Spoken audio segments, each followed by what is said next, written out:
Amidst the great expanse of time, in a world veiled by layers of history, there are stones that whisper secrets of a forgotten past.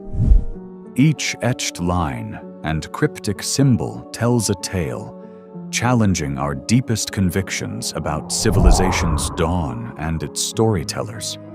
From Turkey's ancient Göbekli Tepe, where symbols dared to exist before our concept of writing, to Peru's enigmatic Ica stones that defy logic and yet stand defiant. In this hushed narrative, these stones patiently await our understanding, hinting at revelations that might transform history books forever. Listen closely as the stones have their stories to tell. Let us embark on a gentle voyage through the veils of time to an ancient hill in southeastern Turkey. Here, obscured for thousands of years by layers of earth, stands Göbekli Tepe, the world's oldest known temple complex.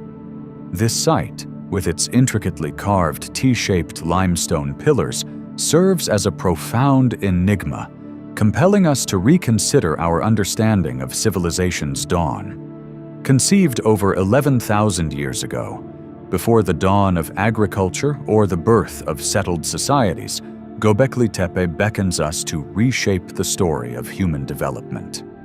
Here, echoes of a time when our ancestors, motivated by the cosmic mysteries, gathered to commune with the divine, leaving a legacy etched in stone, resonate across the ages. In the heart of Göbekli Tepe lies the timeless question of its purpose. Do these carvings represent messages, records, or sacred symbols? As we probe the enigmas and delve into the craftsmanship of this ancient stonework, we unravel tales that predate the spoken word. Each pillar stands as silent sentinel amidst the ruins, inviting deep contemplation. They testify to the ingenuity and spiritual depth of early humans, casting doubt on conventional narratives that propose agriculture as the cradle of civilization. Instead, Göbekli Tepe suggests that the essence of human society might be rooted in the sacred and metaphysical, with the stone's whispers offering glimpses of a forgotten human soul. Perched atop a secluded hill with sweeping views of the Anatolian plateau, Göbekli Tepe was uncovered anew by archaeologists in the closing years of the 20th century. Excavations unearthed circular enclosures, anchored by grand T-shaped pillars adorned with animal bas-reliefs and abstract symbols. Dating back to the 10th millennium BCE, this archaeological wonder predates both Stonehenge and the Great Pyramids, claiming its place among the most remarkable and mystifying discoveries of our era. The sophistication of its architecture and the artistry of its carvings fundamentally transform our understanding of early human societies, illuminating the shadowy depths of prehistory, once thought to consist only of wandering tribes.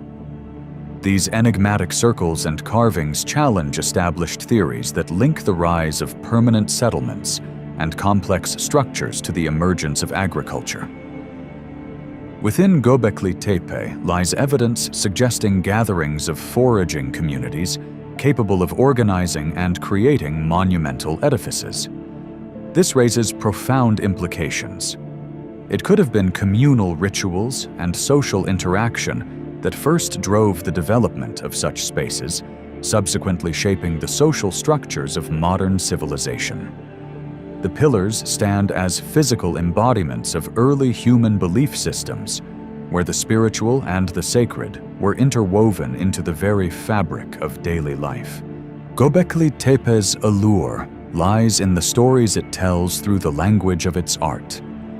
The pillars, some towering over 6 meters high, bear carvings of a wide range of creatures, from fierce boars to delicate birds. These carvings do more than illustrate the natural world. They hold potential symbolic significance, reflecting the beliefs, myths, and cosmologies of an ancient people. The images suggest a dimension of spirituality, a world in which animals were revered, perhaps embodying divine spirits or serving as totems in shared rituals that united the community in common traditions and beliefs. Beyond the animal motifs, abstract symbols dance across the stone, sparking scholarly debates and speculations. Some suggest these symbols mark early attempts at communication, the embryonic forms of a script unseen elsewhere. Others perceive them as representations of celestial phenomena or spiritual concepts. The lack of definitive answers invites introspection, prompting consideration of how these symbols might mirror nascent cognitive processes, the early human contemplation of existence, mortality, and the beyond. In these carvings rest echoes of mankind's perennial search for meaning, of a world animated by forces invisible and incomprehensible. The architectural splendor of Göbekli Tepe is a testament to ancient ingenuity and communal vision. Constructed without the knowledge of wheels, metal tools, or pottery, the site urges us to reconsider early human technological prowess. It comprises circles of massive pillars, hewn from limestone blocks, each weighing several tons, transported uphill and nestled into bedrock with expertly carved channels, a unity of purpose and unprecedented cooperation in their creation. This grand cooperative endeavor suggests advanced construction knowledge, necessitating collaboration, specialized labor, and visionary guidance. The T-shaped pillars may represent stylized human forms, perhaps embodying gods or ancestral spirits. Their meticulous placement within the circles suggests deliberate alignment with cardinal directions or astral objects, hinting at early astronomical understanding. Every element seems born of a philosophical vision, a society intimately attuned to its environment's rhythms and its role within the cosmos. This architectural mastery and alignments expand our perception of ancient capabilities, shedding light on what inspired those who erected these monumental structures. Göbekli Tepe captivates with more than mere stone. It connects us to the lives and rituals of those who once gathered in this ancient sacred place. Hints of rituals carried out amid these pillars speak of ceremonial landscapes, with their precise details shrouded in mystery. These ritual activities, suggested by the site's scope and craftsmanship, the vivid animal carvings, intricate glyphs, and deliberate interment of structures no longer in use, propose that its creators engaged in complex spiritual customs that fostered unity across scattered groups. The site invites speculation into the cultural psyche of its builders, a society rich in introspection and organized religious practices. As we walk among their enduring legacy, we find ourselves drawn into a spiritual communion that transcends time, reflecting on how these traditions linked their practitioners to the cosmos. Göbekli Tepe unveils not merely the rites of an ancient era, but challenges us to ponder the ways such foundational practices may have molded the trajectory of human culture, echoing through the ages to influence contemporary beliefs and societal paradigms. Among the most captivating aspects of Göbekli Tepe is its complex iconography engraved upon the pillars. Adorning these stones, one finds a menagerie of animals, both threatening and placid, alongside enigmatic abstract designs, each offering silent testimony to the symbolism interlaced with the spiritual essence of this prehistoric culture. Deciphering these carvings remains treacherous, born from a world so distant in context and expression. Were these symbols protective charms, mythic stories, or representations of spiritual realms? Understanding their physicality is but half the puzzle, for true enlightenment lies in grasping what they conveyed to the human minds who shaped them. While scholars persistently engage in a dance between imagination and tangible evidence, Some suggest that this imagery might form the roots of proto-writing, or a systemized symbolic language, encapsulating shared concepts or traditions. Others propose that these carvings played mnemonic roles, aiding oral memory in pre-literate societies. Though definitive interpretations remain elusive, exploring these possibilities highlights the innovative and speculative spirits of our forebears. It is this ceaseless pursuit for understanding that drives us to unravel the riddle that is Göbekli Tepe. The discovery of Göbekli Tepe challenges the conventional chronological frameworks of societal evolution. Historically, complexity in societies was thought to originate with agriculture and the resulting sedentary life. Yet Göbekli Tepe, seemingly constructed before agriculture, posits that substantial societies might have arisen to build such grandiose edifices, eventually nurturing farming and settlements. This perspective overturns the traditionally held narrative of the agricultural revolution as the civilization catalyst. The ramifications resound throughout our conception of societal evolution. Göbekli Tepe may mark a point where collective beliefs and ritualistic practices initiated communal life, spurring technological and societal advancements that subsequently enabled agricultural flourishment. This alternative storyline, where shared spirituality may have catalyzed early social organization, reshapes civilization's emergence as a rich tapestry of intellectual, spiritual, and societal elements, interwoven more intricately and earlier than traditionally perceived. Göbekli Tepe stands distinct as evidence of human ingenuity, enhancing our appreciation for the complex weave that formed the foundation of human civilization. Göbekli Tepe, with its majestic columns and cryptic carvings, resonates with our innate human desire for spirituality and understanding. It embodies communion with the divine, suggesting a sophisticated spiritual awareness long before organized world religions emerged. This nascent spirituality represents not a trivial historical footnote, but a reminder of the timeless quest for the divine. A quest echoing through the ages, threading modern spiritual exploration with those who first assembled at Göbekli Tepe's sanctified grounds. In contemplating this spiritual awakening, we ponder how intertwined shared beliefs may have been with daily realities. It is plausible that the awe evoked by life's mysteries among early humans fostered a natural inclination towards spirituality. This integration of the sacred and the mundane imbues their life narratives with substantial meaning, sculpting the edifice for future religious doctrines and philosophies that would guide subsequent generations. As we dwell among these remnants, we too might feel a connection spanning time, acknowledging the persisting essence of spirituality as a cornerstone of the human journey. Today's spiritual seekers may find inspiration in Göbekli Tepe, where the echoes of societal and spiritual discovery first began to unfurl. The site serves as a testament to our shared ancestry, not confined by geography, but united by our continual pursuit for community, purpose, and the knowledge of the uncharted. This ancient communal effort to create spaces of reverence and enlightenment underlines timeless themes of cooperation and unity, vital as we navigate the intricacies of modern existence. In an era where the social fabric often buckles beneath materialism's weight, Göbekli Tepe imparts the enduring significance of community.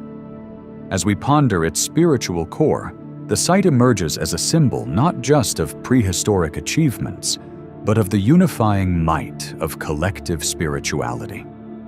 Within these ageless stones lies potential for rekindling our own spiritual awakenings, inviting us to foster communities reflective of ancient courage, creativity, and spiritual mindfulness. Just as the builders carved their history into these stones, we can, too, cultivate meaningful connections by listening to the echoes of our shared human odyssey. Ultimately, Göbekli Tepe is a profound gateway, interlinking us with ancestral wisdom and future possibilities. It illuminates humanity's unwavering relationship with mystery, a thirst for exploration and comprehension. Yet the journey through Göbekli Tepe surpasses mere academic intrigue. It is an exploration of universal truths regarding creation, community, and consciousness. As we ponder its mysteries with reverence, it enriches not only our understanding of the past, but engenders inquiries that shape our future discoveries about ourselves and the cosmos. As we continue to decipher the enigma that is Göbekli Tepe, our outlook on civilization's path, both past evolutions and potential destinies, is refined. Within these silent stones lies a story of origins, an unfolding horizon yet to be comprehended fully. This voyage into concealed domains not only unearths forgotten histories, but encourages a dialogue with today. Like a timeless narrative unfurling under starry skies, the stones summon us to seek, to question, and to reimagine our place within the continuum of time. Göbekli Tepe, with its sublime mystery, challenges yet more importantly, inspires us to listen, to history, to the stones, and to the universe's silent whispers.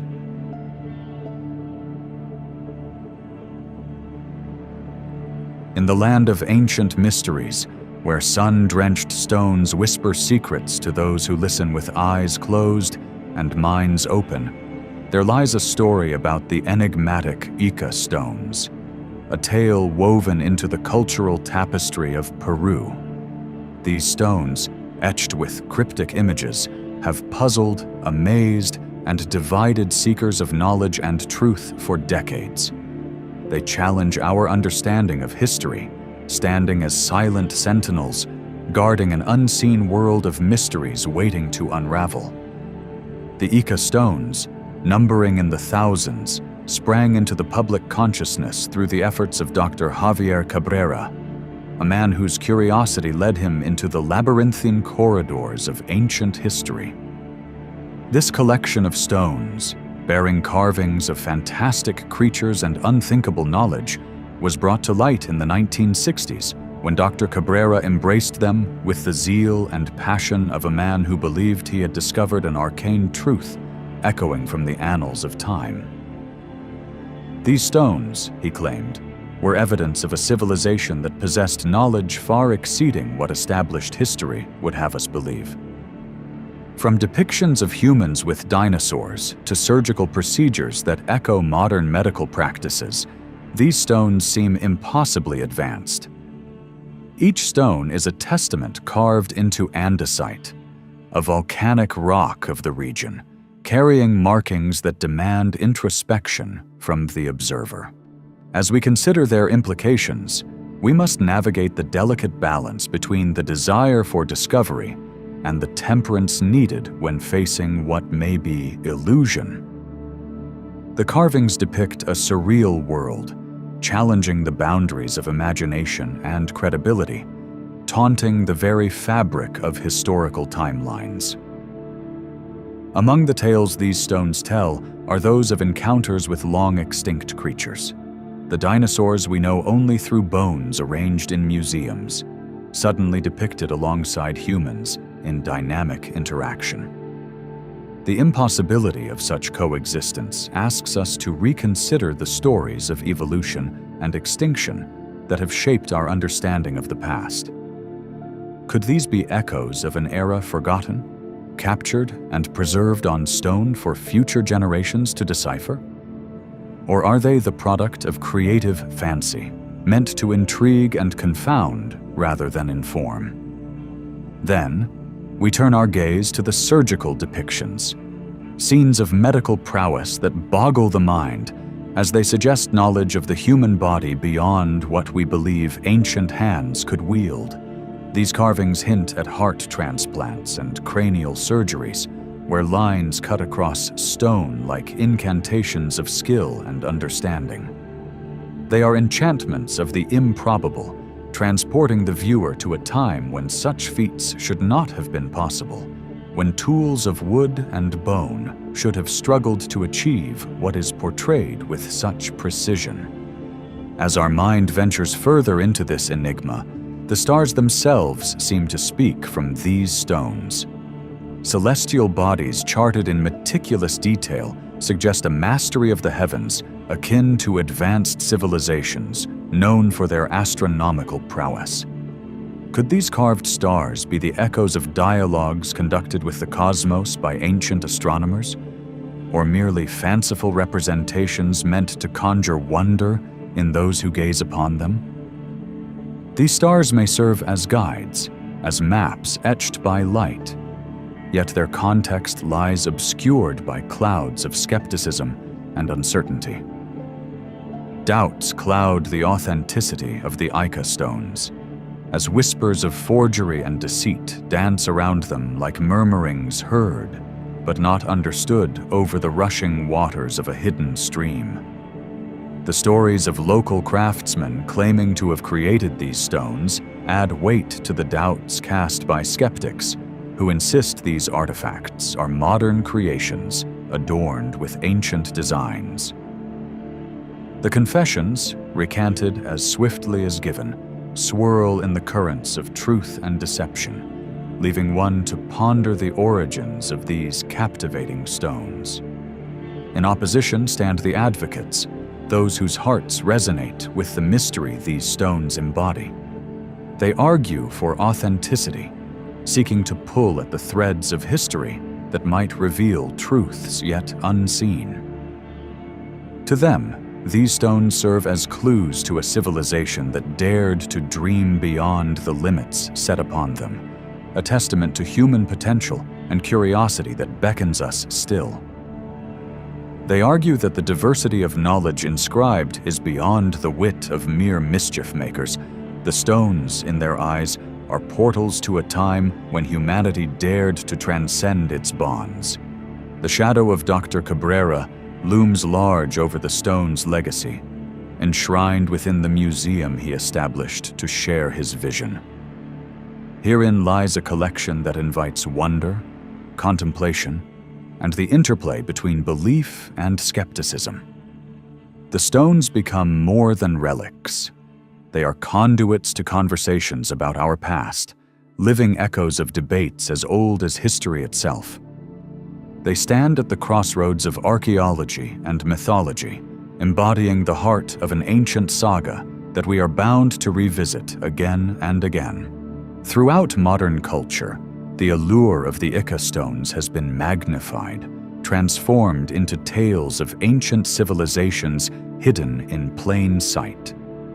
Documentaries and media embrace the stone narratives, blurring the line between documented history and speculative fiction. They become symbols of an eternal quest for knowledge that defies time and space, ensnaring imaginations and kindling debates about our ancestors and the legacies they leave in stone.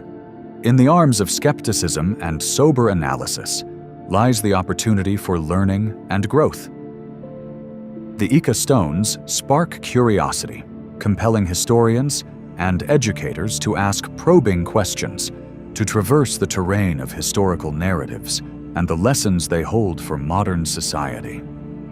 They inspire debate and reflection, encouraging us to scrutinize the stories we teach and embrace, to consider the gifts of critical thinking entwined with an appreciation for the unknown. The Ica stones, enigmatic still, lie between realms where shadow and light intermingle, casting dreams spun from their mysterious origins.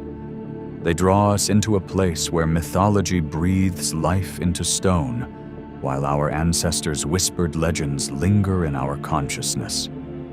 Much like the timeless sands enveloping them, they are at once solid yet elusive, inviting us to explore and meditate upon the layers of our understanding of humanity's journey through the ages. As silence pervades the contemplation of these stones, they transform from mere artifacts into profound symbols, the embodiment of philosophical exploration and spiritual seeking. For some, they stand as mirrors reflecting the dance of civilizations spiraling through millennia, their carved surfaces tracing patterns of infinity. For others, they serve as musings on the duality of myth and truth, manifestations of humanity's eternal thirst for enlightenment. And thus, as we chart the course set by the Ica stones, we find ourselves in a realm of perpetual wonder, where the embrace of possibility intertwines with the pursuit of evidence. Whether we deem them artifacts of an age long past or the playful imagination of recent history, they remind us of the timeless bond we hold with the past and the mystical paths we continue to walk in the quest for understanding. So the story remains, a whispered echo, an invitation to the curious and the dreamer, a legacy yet to be deciphered.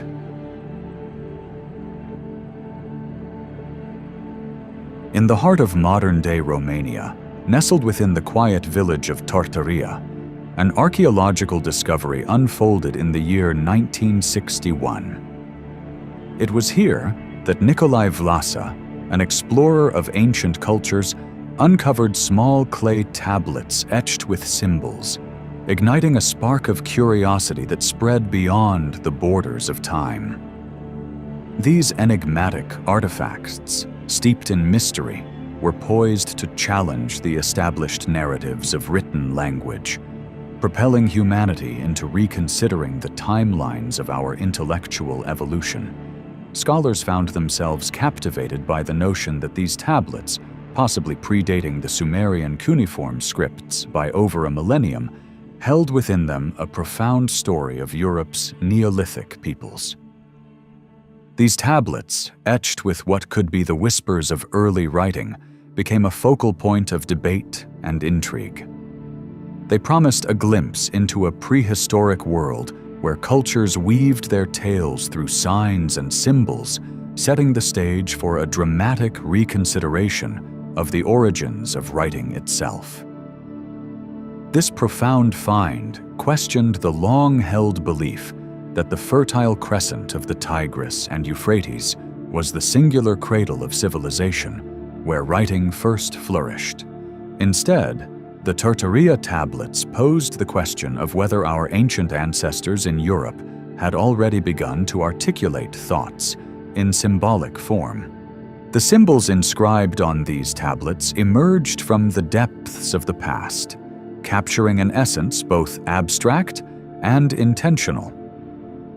Observers noted the arrangement of designs that seemed to suggest a communicative purpose, intertwining with the artistry evident in the pottery and figurines of the Vinca culture.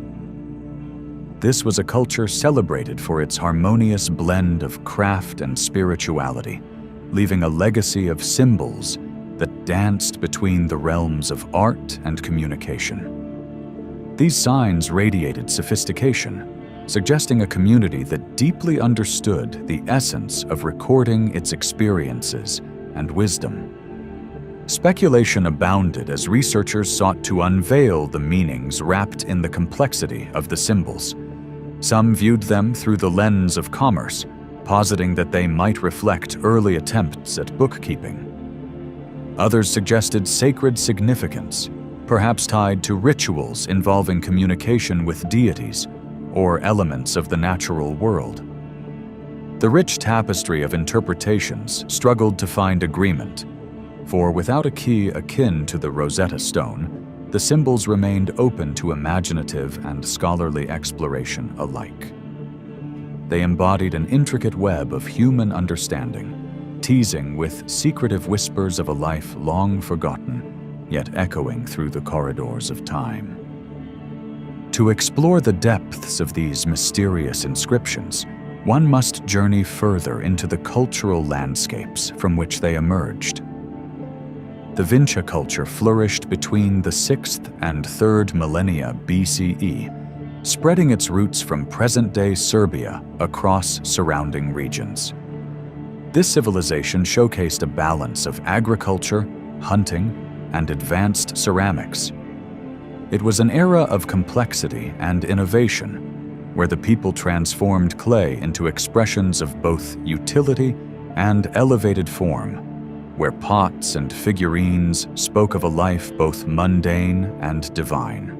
The artifacts of the Vinci beckon scholars to unravel the mysteries of a society capable of such symbolic richness, suggesting that it may indeed have been home to Europe's earliest form of proto-writing. The archaeological journey that brought the Tortoria tablets to light did not come without its share of challenges. Carbon dating hinted at an origin around 5,300 BCE, but not everyone in the academic world was convinced. Questions of stratigraphic integrity and potential contamination lingered like ghosts over the site of discovery. Despite such concerns, the idea that these symbols could predate even the earliest known Sumerian scripts continued to entice curiosity and challenge entrenched chronologies, setting imaginations alight with thoughts of cross-cultural exchanges and intellectual awakenings in times long past. As one contemplates the potential connections between the Tortoria symbols and Sumerian cuneiform, the mind wanders to ponder the paths of human thought and articulation.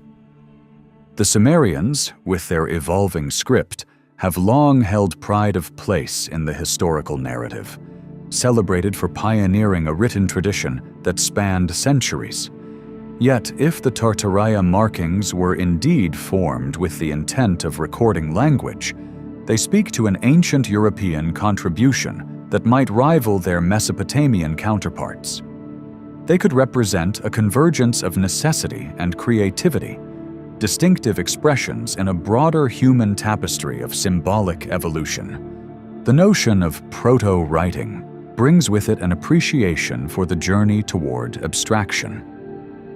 This transitional phase, marked by symbols that flirt with the line between intention and mere decoration, offers insights into how our ancestors engaged with their worlds through meaningful representations. It reflects a time when humanity began reaching for a means to capture thought and preserve experience beyond the ephemeral nature of spoken word.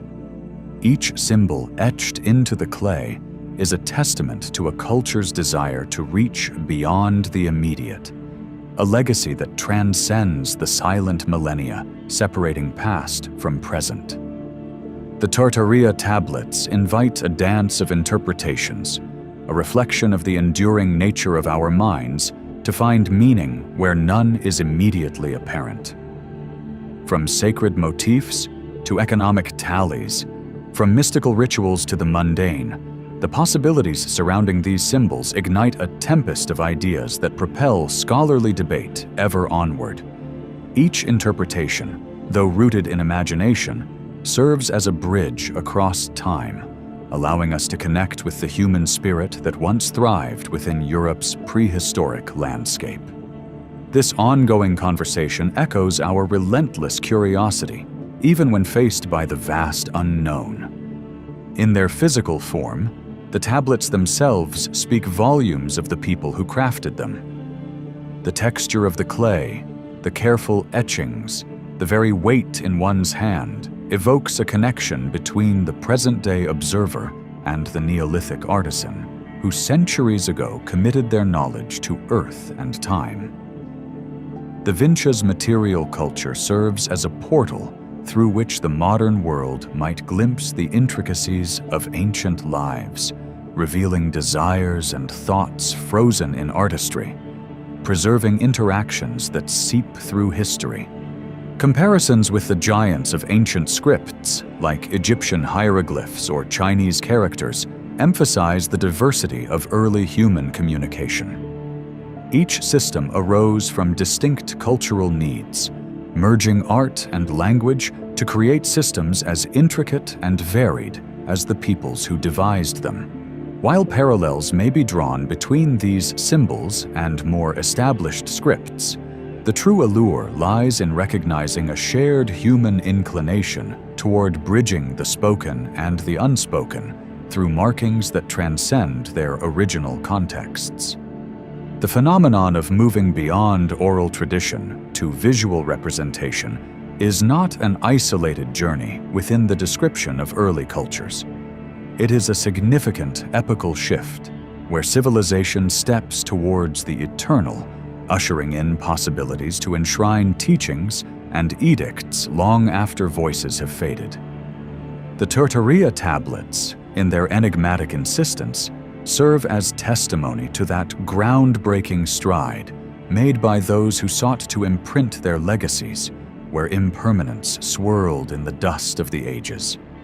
Our endeavors to decipher these markings mirror an undying commitment to uncovering the roots of our collective memory. With each attempt at translation, with each comparison to other symbolic systems, we draw closer to understanding the nuanced syntax and semantics that might have flourished among Europe's early peoples. Though certainty is yet distant, our pursuits reflect the vibrant interplay among disciplines that form the backbone of archaeological study. This quest enchants as it eludes, each step guided by conjecture tempered with evidence, driven by the desire to bridge a past yet visible only through lenses obscured by time. The controversy surrounding the tablets extends beyond linguistics. It touches national and cultural identities, influencing not only historical understanding, but also the stories within which nations weave their heritages. Scholars find themselves divided, some affirming the possibility of proto-writing in Europe, others urging caution against the enthusiasm that has yet to meet conclusive validation. This dialogue, though fraught with disagreement, fertilizes fields of investigation, each debate augmenting the questions that drive academia's march toward clearer understanding. The tablets prompt a reevaluation of European prehistory, challenging conventional views that place innovation solely within the realms of other ancient civilizations. Should their symbolic meanings be accepted as authentic precursors to structured writing? The tablets offer a narrative of ingenuity and cultural flourishing on the continent beyond previously recognized scope. They grant new dimensions to trade, to exchanges of thoughts, and to the webs of connectivity decidedly unseen. Ultimately, these symbols are a spotlight on the crossroads where mythology and history blend, pushing our perceptions of truth and lore alike. As much as science ventures to unearth facts, these tablets hold a spiritual aspect, a reminder that history is as much about understanding our ethos as it is about untangling tangible realities. The myths woven around these tablets contribute mystery, casting them as relics within the pantheon of mystery, where human understanding and revelation weave timelessly through the fabric of existence. Around the tablets, orbit connections with various Neolithic cultures, crafting a mosaic through which visions from other ancient societies become interlaced with theories and certainty in equal measure. These artifacts carve a doorway into the economic, spiritual, and social landscapes that may have thrived among communities beyond Romania. The relationships between regional finds enrich the tale of their shared and distinct practices, encouraging a continual weaving of narratives that encapsulate history as both singular and shared. Their story finds cheerfully resonate among the wider populace as well, inspiring tales where fact becomes myth and myth becomes story, sifting into modern interpretations as popular culture embraces the allure of the ancient. Here, boundaries blur as science kindles imagination, entwining historical discourse with the broader terrain of legend, creating narratives that celebrate history while sometimes testing the bounds of its empirical foundation. Within Romania, the Turtaria tablets also touch upon cultural and national identity, imbuing their discovery with pride as potential evidence of a rich ancestral origin and innovation. This historical narrative vibrates with importance, fostering a cultural reconnection that not only reflects on a shared human past, but elevates it within the identity of a nation animated by its ancient spirit, reaching into today. In every etched line dances the whispers of a time when humanity was poised anew to capture existence in present and future echoes, reminders of the infinite journey crafted within the call of old clay and among timeless symbols embracing the cries from deep antiquity.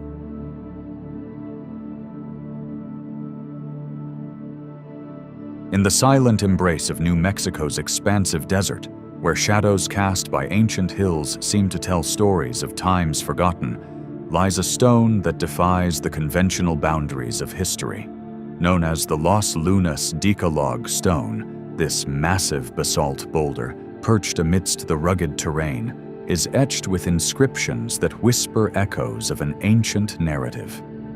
Etched in Paleo-Hebrew script, the stone proclaims a version of the Ten Commandments, a presence as unexpected as it is compelling, drawing seekers of truth into its enigmatic tapestry. The stone's presence questions the narrative we have long held, the one asserting that vast oceans once isolated continents, preventing the mingling of disparate cultures until the age of exploration blazed the trails of global connectivity. Here, in the heart of a land thousands of miles from the cradle of the Semitic languages, the inscriptions on the Los Lunas Decalogue stone provoke wonder and speculation. It is a story that beckons with the allure of the unknown, asking not only how such an artifact came to rest here, but why. Stepping back in time, we trace the story to whispers among locals who journeyed with their herds along these stony trails. The stone, known to some as Mystery Mountain, has woven itself into the cultural and oral fabric of the region, seen and unseen, spoken of in hushed tones, yet palpable in its mystery. The earliest documented interest came from Frank Hibben, a professor from the University of New Mexico in the 1930s, whose accounts rekindled academic curiosity. Tales of shepherds and travelers standing intrigued beneath the weighty presence of the stone's inscriptions offer fleeting glimpses into the depth of its enigma. Physically, the stone rests as a grand portrait in its natural gallery, a boulder stretching 2 meters in length and rising over 1 meter high. Its surface, weathered by time yet still grand, bears the inscriptions in a language old as the sands that drift around it. The Paleo-Hebrew letters, carved deliberately with care and precision, suggest the hand of a scribe familiar with ancient and sacred texts. These carvings stand as testament to both a deep knowledge of language and a desire to communicate something enduring, something sacred. In analyzing the Paleo-Hebrew language inscribed on the stone, we encounter ancient script echoing the voices of those who once navigated the world by stars and whispers of the divine. This language predates the more commonly known scripts of Aramaic descent, which enveloped and redefined Hebrew during the exilic journeys. It symbolizes an ancient rupture, a piece of history existing outside the expected continuum that portrays the peoples of Israel confined within their Middle Eastern bounds. The script, evocative of Phoenician influences, challenges the borders that serve as guardians of historical certainty. It speaks of connections, of pathways traversed long before seafaring was thought to thread the Earth's vast oceans. While skeptics muster their facts and figures to illustrate the improbability of such a journey, the stone, with its sacred inscription, invites the mind inward, resting in the cradle of possibilities that history is seldom straightforward, and that much may exist beyond the realm of what is known. Myth mingles with reality, as each carved word seems to reach beyond the boundaries of time, inviting contemplation of the commandments they represent. These commandments, forever etched in the stone's face, speak not only of divine decrees, but of the human heart's yearning for purpose, the encoded testament of a people searching for order in a tumultuous world. This intersection of religious text and earthly geography engenders a dialogue between faith and reason, perception and history. The story of the Los Lunas Decalogue stone is incomplete, shrouded as it is in uncertainty and the absence of definitive archaeological context. Without corroborative artifacts nearby, it floats like a solitary island in the academic sea, leaving scholars divided. Yet, some propose the notion of ancient mariners, traders and voyagers of Semitic origin, who might have crossed unthinkable distances, driven by necessity, wanderlust, or divine duty. This theory, a seafarer's dream, is stoked by hints of navigational prowess attributed to these ancient peoples. Supported by hints of diffusionist theory, the stone's presence in New Mexico questions the isolationist view that once prevailed, suggesting instead that cultural exchanges were more fluid, more pervasive across geographical divides. Such exchanges, if they did exist, carve hidden ringlets in the vast ocean of history, reaffirming the interconnectedness of human endeavor, irrespective of physical division. Through interdisciplinary exploration, linguistic, archaeological, and beyond, scholars continue to seek the elusive truth that this stone may hide beneath its eroded surface. In pursuit of understanding, analogous parallels invite themselves into the conversation. Stories of Phoenician explorers, revered in history as daring seafarers with vast trade networks and the capability of reaching distant shores. Could the Los Lunas stone be a remnant of such a rich tapestry of exploration, trade, and cultural expansion? As scholars examine the stone through lenses weary and wise with time, they revisit stories that pulsed through the ancient world like veins through flesh. Yet, even these veins follow paths that sometimes pin the incredible down to the creased maps of well-known civilizations. It is through poetic imagination and symbolic interpretation that the stone truly breathes alive. A sculpture shaped as much by cosmos as by human hands. In understanding the stone, oral traditions weave alongside the etched narratives, bringing the past into the present through the voices of the region's native iconography. These stories, resilient and fluid, highlight the stone not just as a mysterious visitor to these lands, but as an interwoven motif in the region's own cultural narratives. Here, indigeneity and extraneous mystery find common ground, sharing a landscape painted in panoramic hues of story and tradition. Examining the Los Lunas stone with modern techniques, we engage both an old acquaintance and an unyielding stranger. The stone's age and origin open themselves to scrutiny through forensic methodologies. Spectroscopy, radiocarbon dating, and New Age imagery strive to decipher the shades of time etched upon its surface, each test a step closer to unraveling or deepening the mystery. The enigma of its existence as both artifact and idea fuels enrichment of our collective past, bridging theological metaphor and secular reason. For believers, the inscriptions resonate as divine whispers carried, against all odds, to distant lands. For those rooted in reason, questions arise demanding concrete proof beyond the poetic allure these carvings evoke. As we navigate the depths of time, the Los Lunas Decalogue stone stands resilient, shadowed by unanswered questions and aglow with the unquenched thirst for discovery. It sits like a sentinel, an anomaly in a world that demands empirical validation, yet it whispers to the open heart of divine presence, distant journeys, and the indomitable human spirit. This stone, immersed in cultural myths and media intrigue, sustains itself as a muse for storytellers who weave tales embracing its silence and mystery.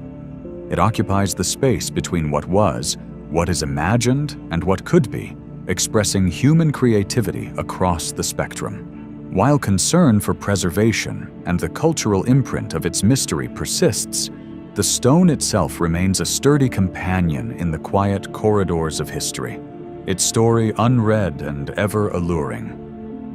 Thus, casting its inscribed shadow, the Los Lunas Decalogue stone sparkles as a jewel bound in the geology of isolation, interlinked with the tapestry of human narrative in its endless quest for understanding. A touchstone reaching across time, invoking the persistent echo of stone, and inviting the soul to pause and listen.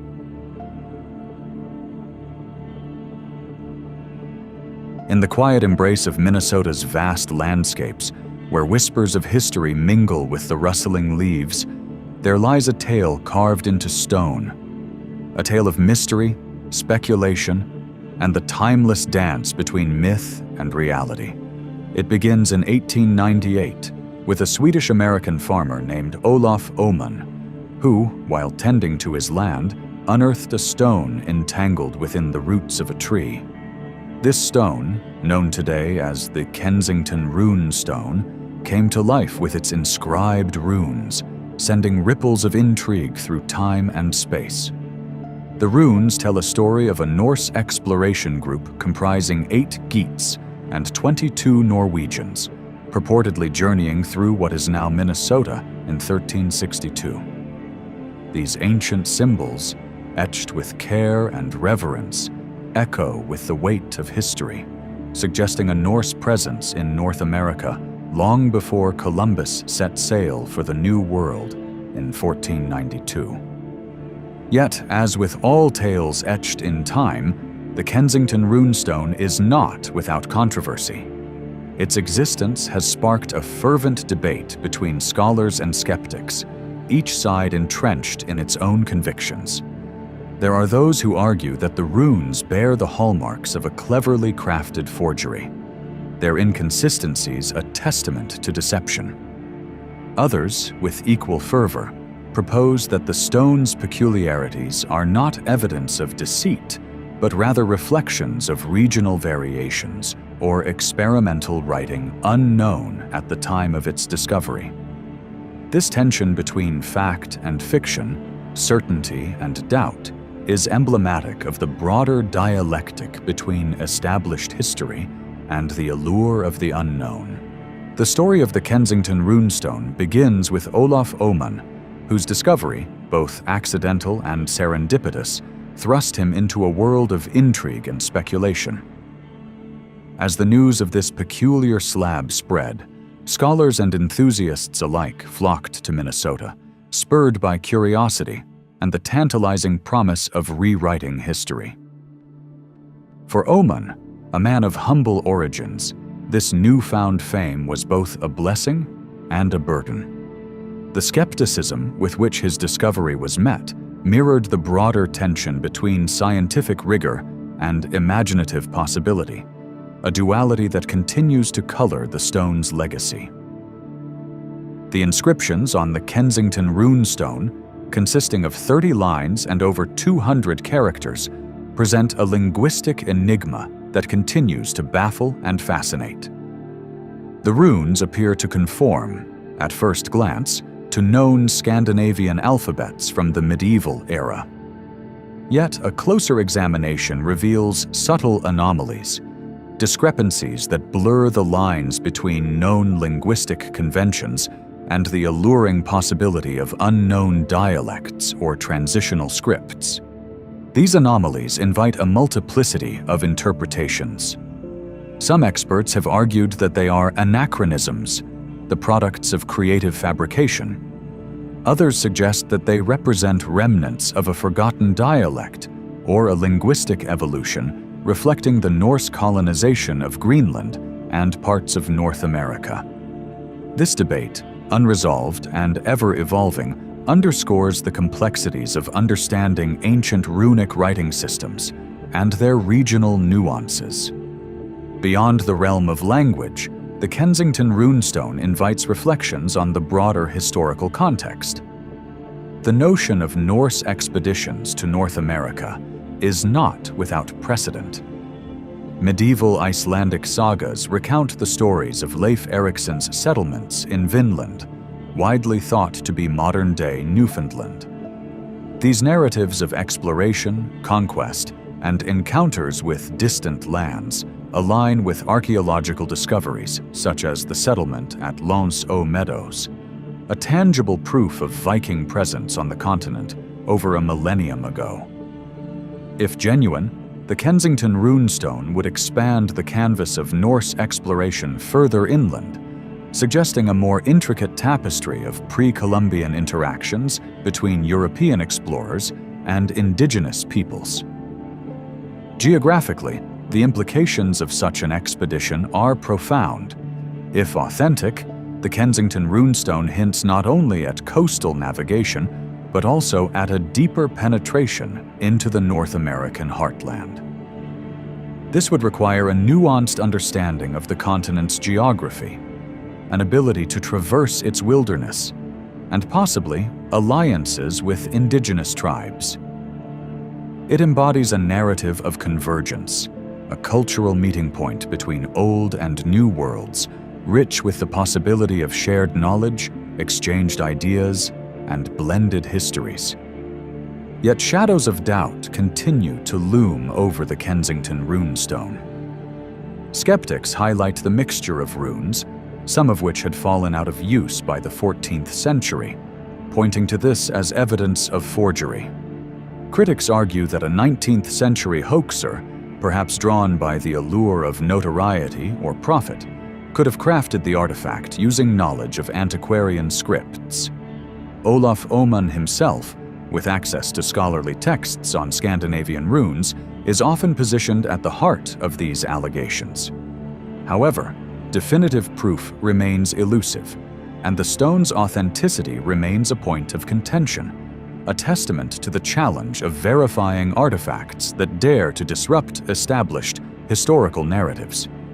In pursuit of clarity, the stone has undergone various scientific analyses, geological examinations of its weathering patterns, lichen dating, and microscopic inspections of the carving techniques. These efforts, aimed at transcending subjective interpretation, strive for tangible data that either substantiates or refutes the stone's historical claims. While some results lend credence to its early origins, dating artifacts like the Kensington runestone is inherently complex. The interplay between scientific inquiry and historical interpretation is dynamic and fraught with the uncertainties of environmental exposure and subsequent handling. A vivid reminder of the meticulous pursuit of truth in prehistoric relics. As with all ancient artifacts, the Kensington runestone weaves into the broader narrative of cultural memory and oral histories. For the Scandinavian American communities scattered across the Midwest, the stone embodies a tangible link to ancestral heritage, a relic that bridges past and present, evoking tales of Norse adventurers roaming the uncharted territories of North America.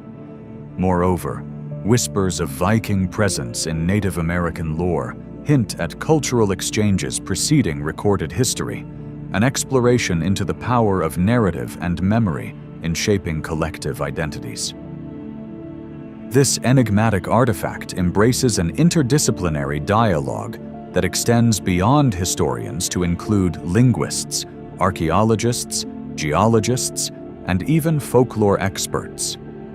By uniting these diverse perspectives, the exploration of the Kensington runestone enhances our understanding of migration, exploration, and cultural contact. It is a microcosm of the vast narrative of human connectivity, a testament to the value of varied academic approaches in unraveling historical enigmas. public fascination with the Kensington runestone continues to thrive, fueled by its mystique and the evocative narratives it spawns.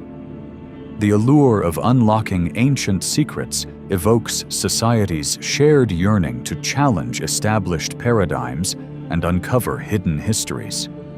This interest has inspired a multitude of cultural artifacts, books, documentaries, and films that not only delve into the stone's mystery, but also celebrate humanity's insatiable quest for knowledge.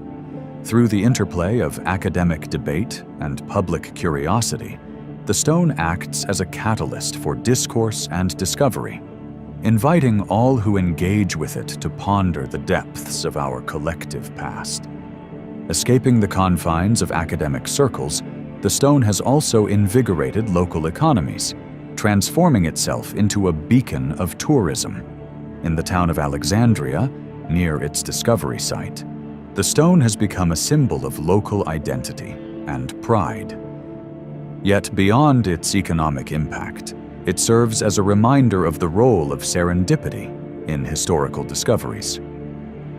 Olaf Omann's chance encounter epitomizes the delicate balance between human endeavor and cosmic unpredictability in uncovering historical truths, highlighting the potential for new stories to emerge where we least expect them. Comparative analysis with other mysterious runestones, such as the Heavener runestone in Oklahoma or the Spirit Pond runestones in Maine, broadens our understanding of runic history beyond Scandinavian borders. Each bears its own distinct characteristics, yet together they beckon scholars to explore the confluence of old and new world narratives. This collective inquiry into enigmatic runestones invites further scrutiny, fueling the dialogue on early exploration. Preservation of the Kensington runestone emphasizes its role as a vital piece of cultural heritage, with efforts to safeguard its material integrity and educational value for future generations. The artifact's significance transcends mere authenticity, serving as a link to shared human experiences. Educational initiatives built around the stone offer opportunities to engage youth with history, fostering curiosity and a lifelong appreciation for discovery and critical thought. The conversation around the Kensington runestone navigates the fluid boundaries between myth and reality, an exercise in interpreting historical perception through narrative. In this space between the two, where the artifact resides, we are encouraged to acknowledge myth's role in shaping understanding while grounding our inquiries in evidence. Such exploration reflects the balance required to engage with both the creative and empirical realms, enriching our grasp of humanity's intricate past. Re-evaluating the Norse legacy in North America, which the Kensington runestone encapsulates, compels a reconsideration of this narrative in light of broader cultural intersections. If authenticated, the stone lends weight to Norse exploration as a vital component of pre-Columbian history, intersecting with the diverse array of cultural exchanges that have shaped our world. This re-evaluation challenges traditional historical perspectives, embracing complexity as we widen the lens through which we examine our shared human heritage. In conclusion, the Kensington runestone remains an eternal enigma, its alluring narrative woven into the fabric of our collective consciousness. Its runes, imbued with mystery, compel us to ponder questions of authenticity and the profound connections linking our past with our present.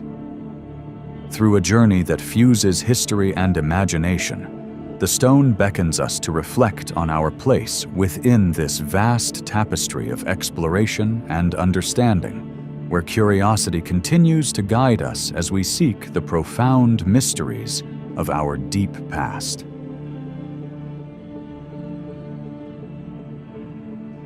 The hushed whispers of ancient Sumer come to us through time, scribed upon clay, bringing tales of kings who ruled for epochs that boggle the mind.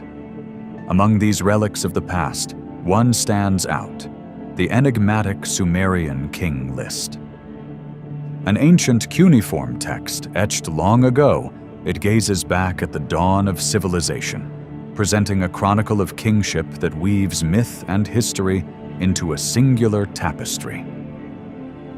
Amidst the legends, we find a world where gods directly appointed mortals to rule, an era where the divine and mortal realms intertwine. The king list is not just a historical record, it is a journey into the spiritual cosmology of Sumer, depicting a celestial order where earthly reigns mirror divine providence. Some kings within these texts are said to have ruled for tens of thousands of years, their dynasties casting long shadows over the present and whispering secrets of uncharted histories and realms unseen. Unfurling the king list reveals a narrative that both challenges and enchants, drawing scholars into debates about the nature of these prolonged reigns. To glimpse its truths, one must reckon with the cultural and theological paradigm of an ancient society where records served more than to document. They affirmed a cosmic truth where every ruler echoed the heavens' decree. It was among the remnants of ancient Mesopotamia where researchers dusted off these twilight tales from the earth, tracing their origins to the early 2nd millennium BCE. Yet, they do not exist as singular artifacts, but as copious copies inscribed persistently across time, attesting to their far-reaching significance. These tablets carry not merely genealogical records, but reflect the philosophical ideologies driving one of history's earliest great civilizations. In these ancient inscriptions, the historians believed they glimpsed legitimacy of power, traced through a cherished mythological ancestry. These precarious reconstructions, amassed from fragments found in cities long buried by time, speak to a subtler truth about Sumerian society, where divine mandates were not mere tales, but lived realities, woven into the fabric of their daily existence. Divine will lay at the heart of Sumerian mythology, painting a vivid cosmology where the gods walked the earth and bestowed kingship unto humans. Here, divinity and reality converged, gods woven into every realm, every thought, every narrative. The king list captures this celestial vision, folds it into lines of dead script, and presents its kings not merely as sovereigns, but as shadows cast by divine light. The king list is structured like an eternal song, with an ancient tale of a deluge separating its verses into two epochs, the pre-flood and post-flood reigns. Before the flood, kings like Alulim and Alalgar are said to have governed for spans that challenge comprehension, reigning over places like Eridu, in a time when gods and humans might have whispered the same secrets to one another. In their seemingly impossible longevity, these kings blur the lines between the earthy present and the divine eternity. With the flood, a divine cleansing swept through human time, a myth echoed across civilizations, marking a new chapter of lesser yet still remarkable spans. In the wake of this celestial reset, kingship emerged renewed, less about the stretch of time and more about the revelation of power's divine roots. Though history might not affirm each king's time, it renders the cyclical pattern of death and rebirth, cosmic mirrors viewed through history's veiled gaze. Pre-flood rulers linger in the nebulous space between truth and myth, their stories inviting thought on whether these vast ages hold grains of truth obscured by centuries of storytelling. While modern science clings to empirical certainties, the king list offers glimpses into a pre-scientific age, where life's mysteries found answers in divinity, and divine speech colored the stories that wove human consciousness. The narrative folds into itself as it remembers the flood, a story etched into countless cultures, each with its own prism of interpretation. Within the king list, the flood symbolizes divine adjudication and renews not just the earth, but the very currents of time, allowing history to unfurl again. Such myths resonate as ever-present metaphors, encoded in stone, vaulting destruction into symbols of purification and transcendence. Post-flood, with earth restored, the role of kings begins anew, with figures who may stride between myth and history, like Enmebaragesi of Kish, whose chronicles intersect with relics unearthed in dusty earth. These moments of alignment tether myth to reality, placing the king list between the ethereal and the concrete, serving political motives and spiritual truths alike. Sumerian kingship was not about governance, but about spiritual precedence, where rulers were celestial conduits, intermediaries of divine intent. The king list underscores their reigns as epochs of not merely political, but metaphysical stature, connecting the temporal to the eternal, hieroglyphs of destiny inscribed into history's terrestrial pages. This divine kingship narrative, rooted in Sumer, rippled beyond the Tigris and Euphrates, flowing into the veins of Babylonian and Assyrian societies. As legends cross shores and times, they form the bedrock of stories whispered across the ancient Near East, influencing the faiths and governance models of countless generations. Yet, scholarly debate surrounds these pages, leaving questions of their nature unresolved. Whether seen as historical reckoning or poetic myth-making, the king list dares one to decipher its purpose beyond the literal, perhaps as memories or imaginations reshaped through sovereign forces seeking mightier truths, legacy weaving through its ancient line. Among the elongated reigns whisper clues to realms of symbolism, of a time when rulers were far more than men. These reigns evoke a mythical golden age, an unparalleled harmonization when humanity and divinity might meet intimately, encapsulating powerful metaphors within speculative history.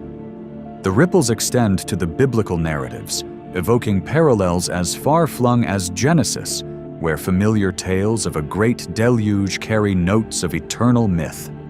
Themes of extended life, divine covenants, and sudden floods sink across cultures, inviting an ongoing conversation about narrative resonance and shared ancestral storytelling. Decoding the king list involves unraveling a linguistic tapestry, a cuneiform craft bridging ancient and modern understandings. Language becomes more than a method. It is an emblem of culture, a vessel upholding sacred histories while skillfully adapting to the relentless march of time. The king list wafts among the possibilities of inter-civilizational wisdom, reaching towards the celestial. As these timeless texts continue to resonate, they provoke musing on whether such ancient manuscripts connect beyond their immediate era, reaching across dimensions to whisper truths lost to modernity. In so doing, the king list represents more than an anthology of reigns. It pioneers the concept of a formal lineal document, preserving events through time, spanning the veils of myth and authority, standing as a precursor to the historiography of civilization. Yet the modern mind cannot help but peer into it again, imbued now with mystic science, seeking echoes of ancient rhyme, austere riddles within the flow of time. In the contemporary realm, this ancient script finds new life. For seekers and mystics alike, it is a cipher for cosmic chronologies, esoteric wisdom encoded within cryptic recounting. Mystics read between the cuneiform lines, where hidden truths await to be unbound by the enlightened mind. Ever a subject of new research, the king list persists in inviting fresh interpretations from the world of innovations in archaeology and conflicting historical theories. As new light pierces the past's veil, technologies merge with scholarship to enrich our understanding of history's fabric. And so the king list remains a genealogical artifact tracing humanity's rich tapestry. In its cycles of myth and history, it reminds us that stories are far more than tales. They are cultural legacies passed from generation to generation, weaving spiritual offspring into the shared earth of ancient consciousness. Each name within the king list continues to be a symbol, echoes of a distant past where kings lived beyond the human grasp of time, yet found myth immortalized. Critiques of fact-based fidelity do not detract from its deeper insights. Amidst lore and legend resides an abiding cultural meaning, affirming the interlaced dance between factual roots and legendary narrative. In capturing time itself, the king list insists on the coexistence of temporality and eternity, delineating cycles that transcend mortal sequence into the divine cadence. It embodies a terrestrial axis, a blend of divine derivation within a scaffold of rhythm that venture beyond mere mortal perception. Even today, this venerable record finds resurgence not only in scholarship, but also through the arts, transforming from cuneiform artifact into modern media fascination, becoming a wellspring of creativity. Here, the timeless blend of kings and gods infuses modern storytelling, cinematographic wonder, and enters an electronic imagination's landscape. Its teachings transport us to an arena where myth bridges to the empirical, inviting rigorous contemplation of cosmic philosophies as kin to scientific pursuit. These ancient entries stir the spirit, provoke deep introspection, reminding us of truths that pierce through time. The Sumerian king list thus emerges as a narrative beyond time, a legend composed in eternally breathing stone. It challenges us to listen to whispers that transcend centuries, inviting us to step into a world of dialoguing myths and truths. Ultimately, they meld our perceived constraints with the extraordinary possibility of understanding the cosmos through stories etched in an ageless, star-dusted script.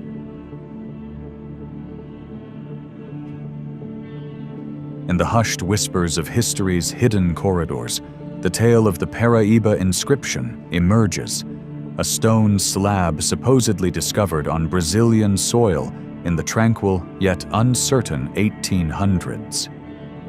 This artifact, inscribed with what seemed to be Phoenician script, veils itself in layers of mystery and inquiry, sparking musings on the vastness of ancient seafaring adventures that might have dared to span beyond familiar shores. Here, questions of ancient mariners' capabilities dance with the thrilling possibility of contact across oceans long before the storied voyage of Columbus. Distinguishing reality from legend within this intricate narrative is as challenging as deciphering the ancient words themselves. Yet, like a stone slowly revealed by the retreating tide, new findings emerge, fanning the flame of fascination and scholarly debate. If this inscription is genuine, it would beckon a re-evaluation of our historical timelines, suggesting that the Phoenicians, those ancient mariners renowned for their expansive trade networks across the Mediterranean, might have reached beyond the horizon of the known world, embarking on a transatlantic journey. While many historians approach this tale with skepticism, the unresolved nature of the inscription's origin continues to captivate, inviting deeper dives into humanity's ancient ability to conquer the seas and the cultural exchanges such endeavors might have entailed.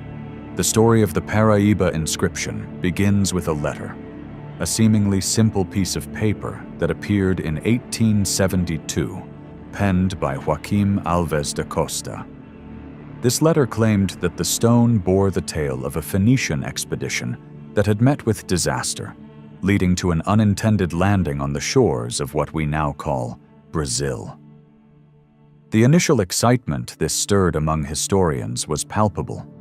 Yet that excitement was soon tempered by skepticism. The absence of the physical stone itself made it an artifact of words rather than tangible evidence. And as the years passed, the question of its authenticity lingered, with critics labeling it a hoax or a misunderstanding. In the charged air of scholarly debates, the early reaction to the inscription leaned heavily towards disbelief. Skeptics pointed to inconsistencies and the critical issue of the missing artifact to scientifically validate the claims. Yet, despite these doubts, the story seeded imaginations, sparking discussions on pre-Columbian transoceanic contact that continue to challenge the Western-centric narratives of our shared past. The Paraíba inscription endures as a beacon of intrigue and speculation, inviting explorers of history and enthusiasts alike to ponder its implications. The Phoenicians themselves, those masters of the ancient seas known as the traders of the ancient world, offer a foundation on which such possibilities can be imagined. By approximately 1200 BCE, these remarkable seafarers had woven trade routes throughout the Mediterranean, their legacy rich with nautical innovation and the establishment of thriving colonies like Carthage.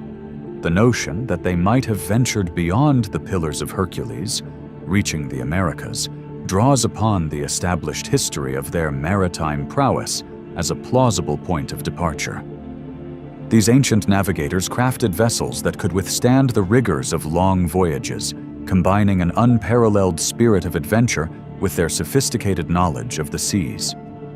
Such capabilities prompt scholars to entertain the notion, however remote, that the Phoenicians could have braved the vast Atlantic. While indisputable evidence remains elusive, the whispers of such voyages continue to resonate within the enigmatic shadows cast by the Paraíba inscription.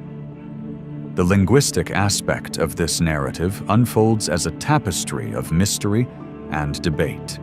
According to Alves da Costa's letter, the inscription on the stone was in a language bearing striking resemblances to Phoenician.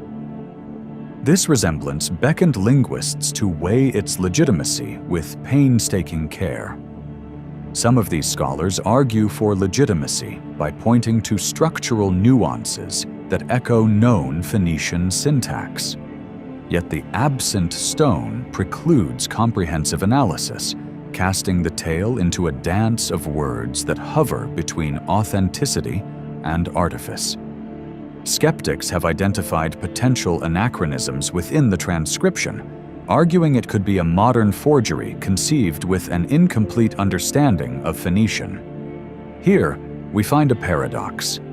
Linguistic analysis teeters between tantalizing plausibility and frustrating inconclusiveness. This uncertain journey through language mirrors the broader quest for evidence, a quest extending into the archaeological realm where tangible relics of Phoenician presence in the Americas remain ever elusive. No confirmed artifacts or ruins in Brazil or its environs decisively substantiate tales of ancient transoceanic contact. This absence inflames skepticism, but also fuels curiosity, urging archaeologists to widen their methodologies and confront biases that might obscure discovery. Scattered anomalous findings across the American continent hint at possibilities. Artifacts and inscriptions suggesting contact, yet never quite coalescing into proof. They invite us to question established pre-Columbian narratives, as the flickers of a different history whisper through the stones we ponder.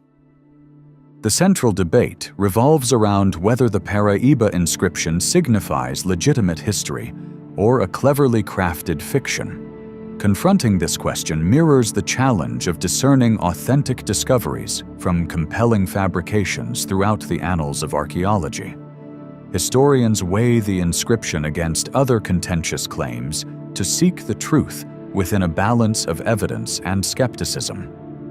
Without tangible relics to support legitimacy, many lean towards the assumption of a hoax.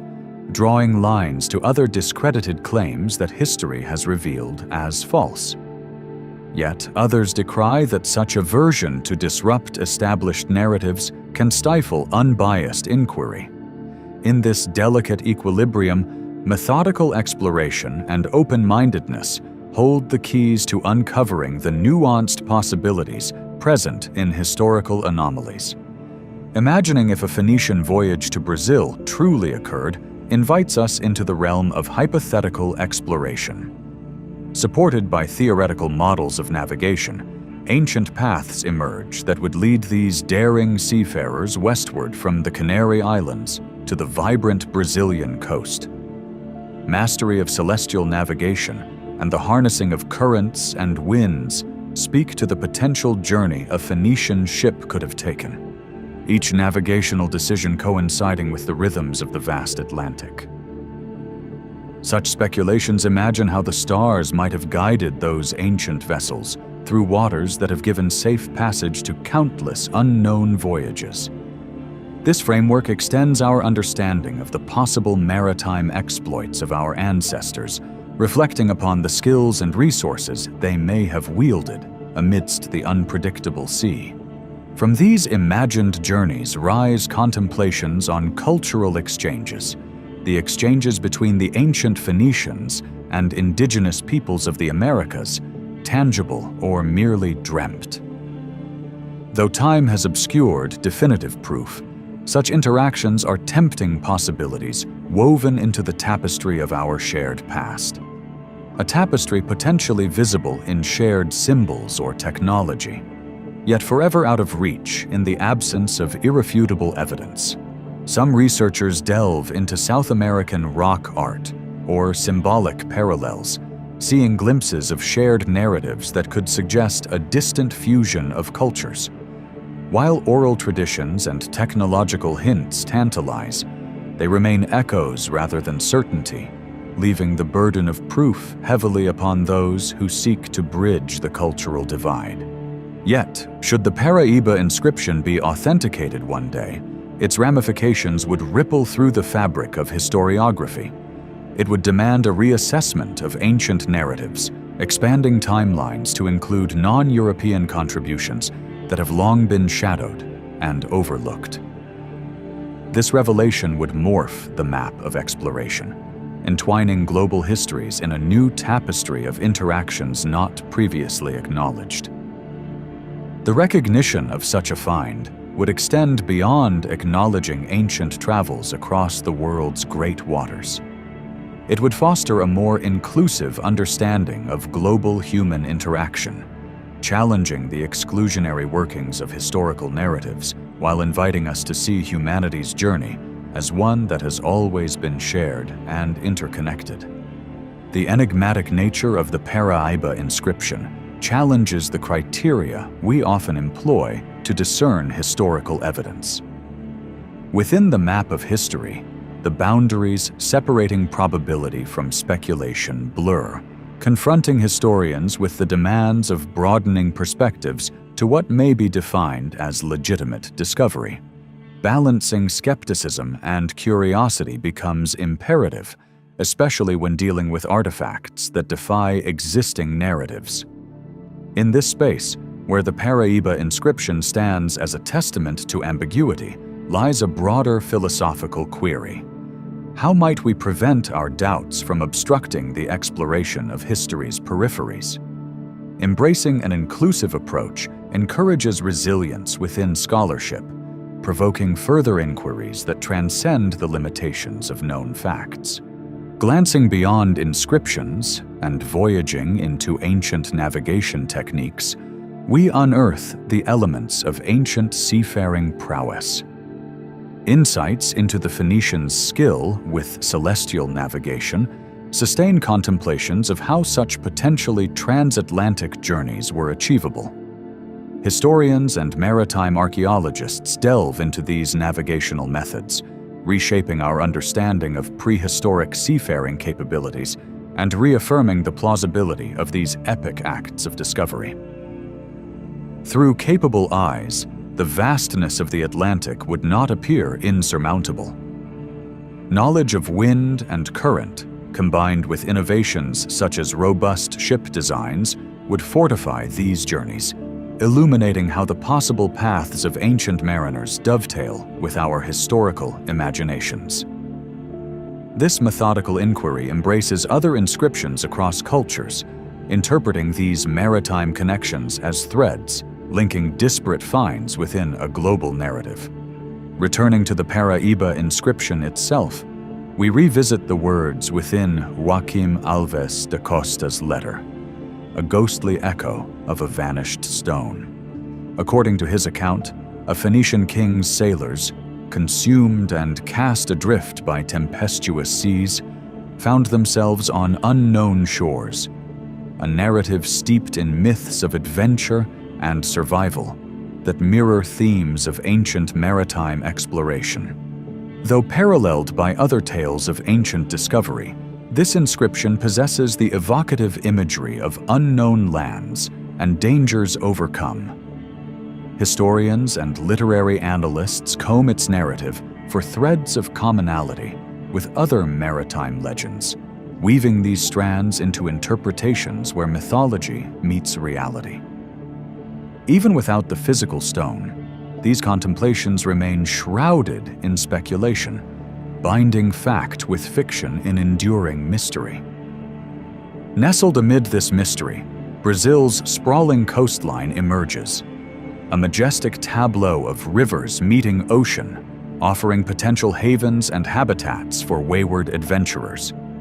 Knowledge of these ecosystems supports imaginative integration of Phoenician tales within the rich local narratives of indigenous contact and survival. The sweep of history unveils Brazil's coastline as a mutable landscape, altered by time and human touch, a place where ancient mariners might have glimpsed their salvation or destiny. Nestled within these natural settings, the Paraíba inscription could find its place as part of this environmental dialogue, offering clues of imagined landfalls amidst a vibrant, ever-changing stage. Expanding our narrative and compass within the broader legacy of mysterious inscriptions, the Paraíba inscription joins a lineage of storied enigmas, from alleged Viking markings in the Americas to ancient symbols discovered in far-flung landscapes. Each echoes the intersection of history and legend, communal memory and identity entwining with words etched in time. Reflecting on such inscriptions forges a bridge through shared heritage, uniting isolated pasts into an eternal dialogue. Comparing these relics reveals larger motifs, weaving patterns of discovery that inspire reinterpretations of migration, communication, and the cultural imprints left by our ancestors. These enduring testimonies whisper humanity's yearning for understanding through the stone's silent chronicle. The allure of ancient discoveries captivates public fascination, symbiotically shaping the discourse on artifacts like the Paraíba inscription, a narrative that straddles rigorous investigation and whimsical curiosity. Legend and fact entwine in historical scholarship's quest for balance, promoting stories that draw in broader audiences while demanding academic scrutiny. This vibrant interaction between expert inquiry and popular captivation reflects history's profound dynamism, where both rigorous research and public intrigue coexist. These twin forces promote historical dialogue that draws enlightenment from citizens and scholars alike.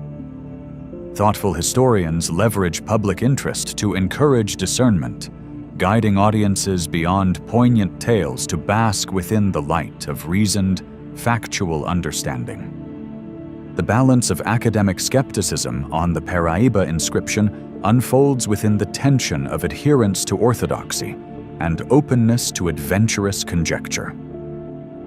Scholars navigate a landscape where skepticism serves as both anchor and sail, tempering exploration while illuminating paths previously unseen. While doubt fortifies inquiry, it must not suffocate innovative thought. Rehabilitation within historical disciplines emphasizes a skeptical openness, embracing sound scholarship that holds possibility and plausibility. Encouraging progressive questioning cultivates scholarship that accepts excellence through record exploration, quelling rigid paradigms through newfound scholarly revelations and imaginative insight. In an era awash with replicas and forgeries, understanding ancient inscriptions becomes an exercise in meticulously detail-oriented distinction. The era of technology brings with it the challenge of discerning authenticity amid replicas, prompting evolving criteria and interdisciplinary assessment for foreclosing misleading representations. Demonstrating vigilance in evaluating new claims, like those associated with the Paraíba inscription, is essential. The process of identifying pretense preserves historical credibility, reinforcing integrity while facilitating educational outreach.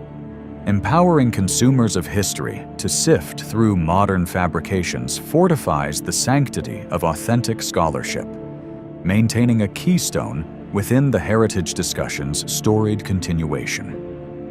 Comparative analysis of similar historical cases aligns the Paraíba inscription within a continuum of disputed discoveries, offering fertile ground for exploring evaluative methodologies.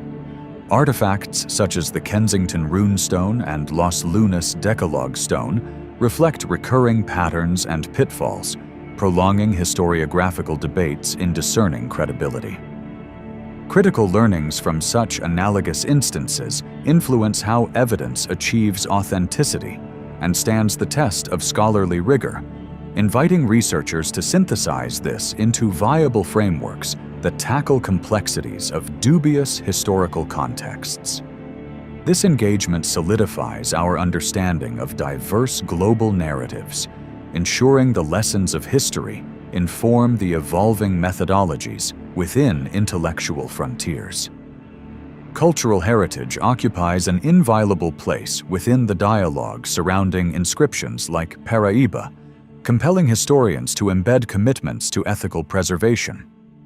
Such principles enhance historical authenticity, ensuring judicious artifact contextualization within broader temporal and cultural connections.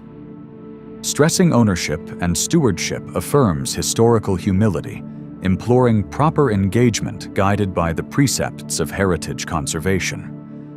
Respected frameworks enforce procedures preventing cultural dereliction, affirming historical narratives across diverse ethnic tapestries without forfeiting nuanced historiographical authenticity. In a creative exercise of discovery, the absence of the Paraíba stone catalyzes theoretical reconstruction, envisioning interpretations wrought delicately from memory. Imagining its symbolic etchings incites prospective narratives encapsulating lived experiences, overarching mythos, and climactic restructuring frozen within unseen epilogues. Through narrative imaginings and analytical procedures, theoretical discourse substantively visualizes potential historical trajectories.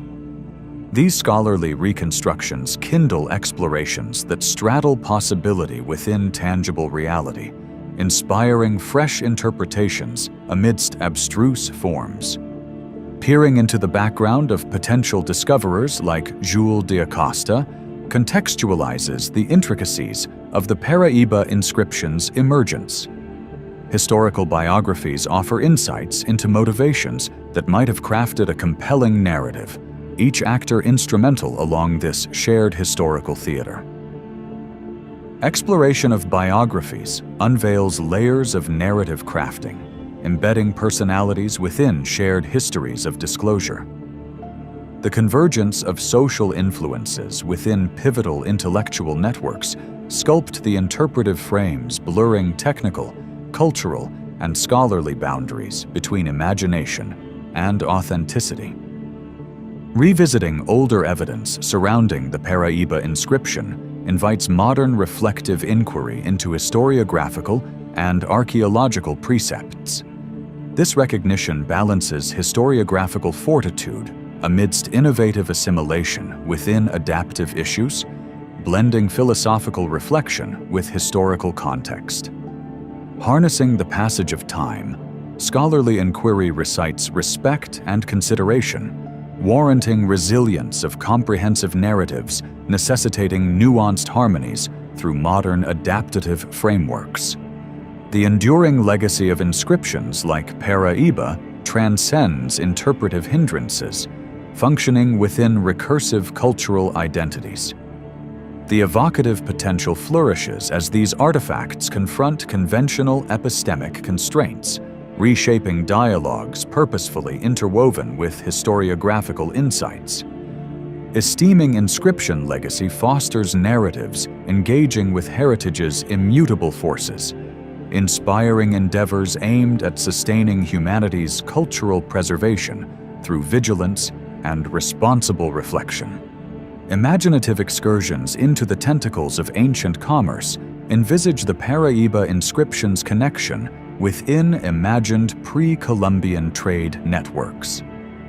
Hypothesizing Phoenician origins situates vibrant interactions that reverberate through evocative archaeological trade frameworks, unraveling past economic chords.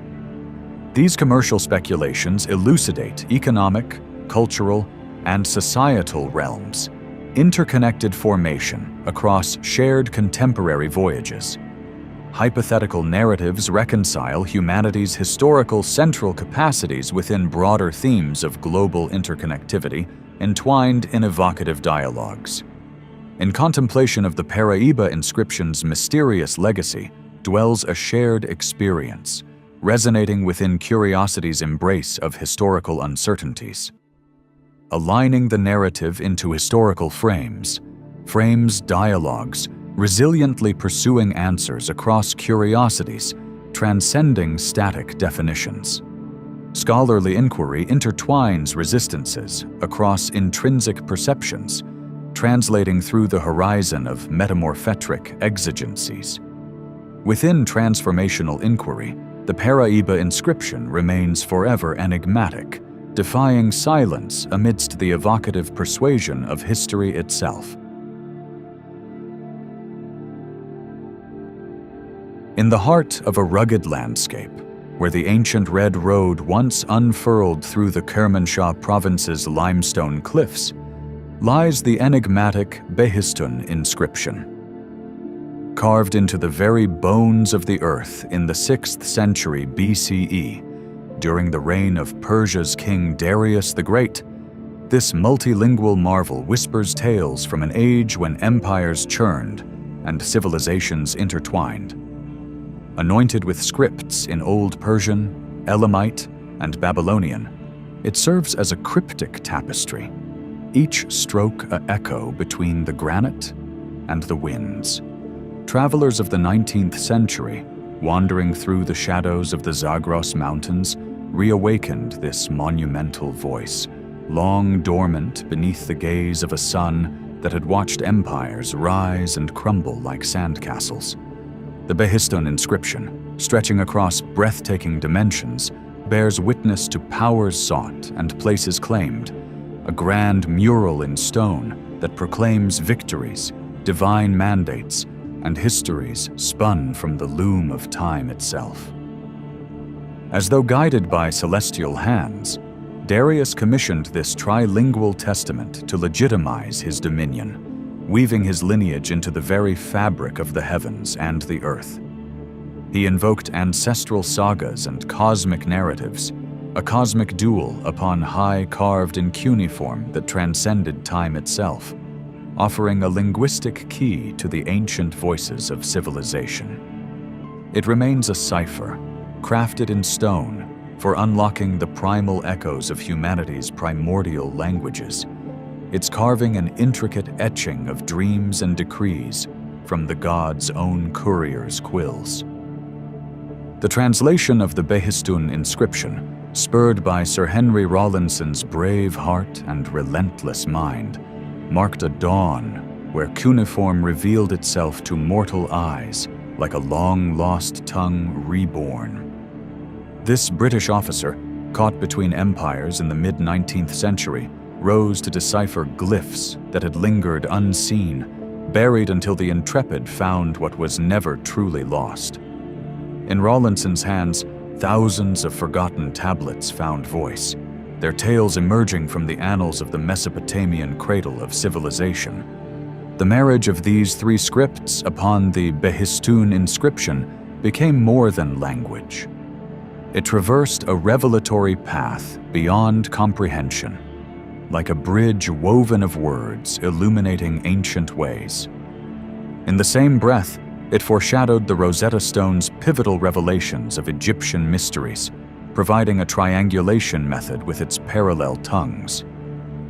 Through it, the labyrinth of Sumerian and Akkadian dialects unfurled, voices of old that sang freely with dignity as they threaded together the sweeping tapestry of our intertwined past.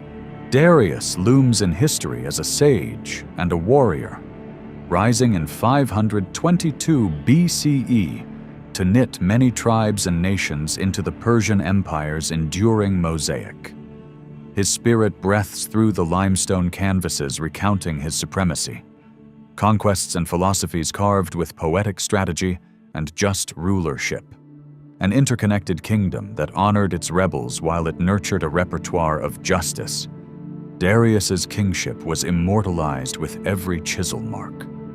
Carved strategically along ancient trade routes that bisected Babylon and Ecbatana, the Behistun inscription declared Persian influence to travelers who traversed the empire's corridors, threads in the fabric of commerce and contact.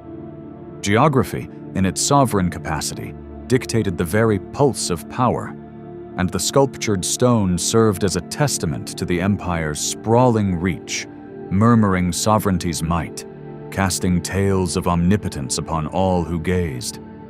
Crafting this awe-inspiring edifice was a feat of engineering and artistry. Perched aloft on sheer rock faces, the sheer scale of the task required artistry and determination. Human ingenuity blossomed in etchings on stone, celebrated both for detailed grandeur and the souls who were the foundation of its creation. Scaffolds likely hovered against the cliffside to accommodate those who sought to breathe life into its colossal reveries, articulating Darius's grand narrative in reliefs rich with royal nostalgia and divinely inspired destiny. The inscription's trilingual voicing articulated ancient governance's symbiotic bond with power. Old Persian, the language of sovereigns and principalities, coexisted on these slabs with Elamite and Babylonian, pillars of administration and dialogue. This textual synthesis expressed Darius's overarching strategy for governance, ensuring his decree resonated across his realm's cultural tapestry. Amid the glyphs lie annals punctuated by conniving satraps and quelling of insurgents, amid tales capturing a turbulent Persian landscape. Narratively woven, this stone saga preserves direct dialogues and power plays at the dawn of ancient Near Eastern civilization. To contemporary imaginations, these chronicles echo loudly enough to bewitch, unraveling authenticity entwined with a political narrative that dances eternally upon what was thought. Yet it was not merely battles and decrees that drove Darius's desire. Interspersed within this palimpsest is a cosmology, Darius's rule professedly ordained by Ahura Mazda. This Zoroastrian figurehead heralds the divine right upon which Darius rested his crown. Divine legitimacy embraced him, aligning destiny's grand tides beneath his stellar benevolence's sails. Still, its structure is not free from the shadows cast by mortal skepticism. Scholars have ever lingered in its shade, probing its authenticity, contesting interpretations, forever nurturing inquiries into its hidden truths. Splintering paradigms clash beneath its weight, contradicting narratives debated among academia's hallowed halls. Epical in scale, the Behistun inscription marks a cornerstone in modern archaeological endeavor. It ignited a brighter torch in scholars' hands, urging them to refine interpretive methodologies. Linguistic treasures spilled upon the ivory crucible, igniting flames of cross-disciplinary light. Modern technological prowess, unimagined by earlier scribes, breathes life into its fading mystique, resurrecting narratives that yearn to transcend the age's wear. Persian linguistic revelations call out in resonant chorus. The script echoes as a revelation of empire's cultural DNA. This philological confluence sketched a confederation of entities in symbiotic embrace, their voices shimmering with the glow of cross-cultural understanding.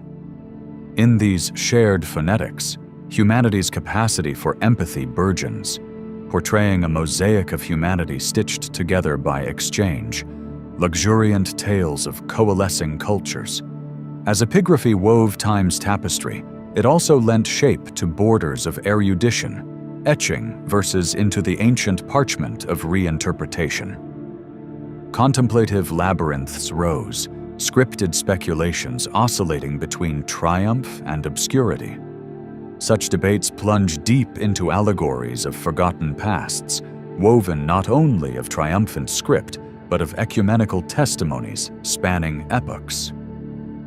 A steadfast reminder of our shared history, Behistun breathes whispers into the present. Examining its verses, scholars imbibe fluid reflections upon the ethereal essence of power, identity, and lore woven throughout the ages. Here, the contemporaneous finds its own reflections of self, shimmering in patterns lived and remembered, cultivating synergies between the timeless and now. Yet the story of the Behistun inscription is not merely verbal rhythms transmuted. Historians, epigraphic heroes, revealed its voice. Foremost among these, Sir Henry Rawlinson, a noble epigrapher, unfurled silence upon its majestic demeanor. Beneath his steady gait and resolute mind, silent markings found inspiration, propelling a scholarly lineage toward the unquiet truths ingrained within distant lands.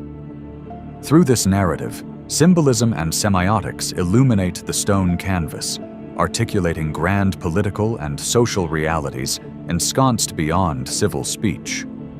Behistun's symbolic magnitude refracts through politics, forging discourses potent with prescience and abstraction, narrating timeless landscapes where civilization rises toward transcendence through stone's hermetic glow. Meticulous preservation extends the world glyph's life, mirroring humanity's desire to conserve cultural legacies, like constellations immorally lofted into perpetuity's sky. Guardians of this past contend with threats eternal, safeguarding these vibrant echoes of wisdom intertwining with the voices of today. They remind us of the celestial arc of heritage into which they must dive. The Behistun inscription stands pristine, not by governance, but by its artistic assertion of linguistic purity. Beyond functional dictates rests art, a harmonious interplay creating duality between linguistic utility and ethereal grace. This aesthetic wonderment continues to vivify lexicography's lush visage, inviting scholars to meander pathways of language and see within them the lush gradient of time. Delving into the past, historians unbraid the mysteries of Darius's empire anew with interrogative focus.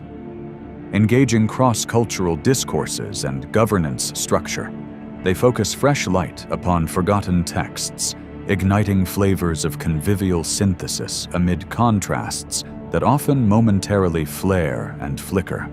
For cuneiform enclaves throughout antiquity, these stones unlocked effulgent rooms of mystery, establishing new realms beyond boundaries of script.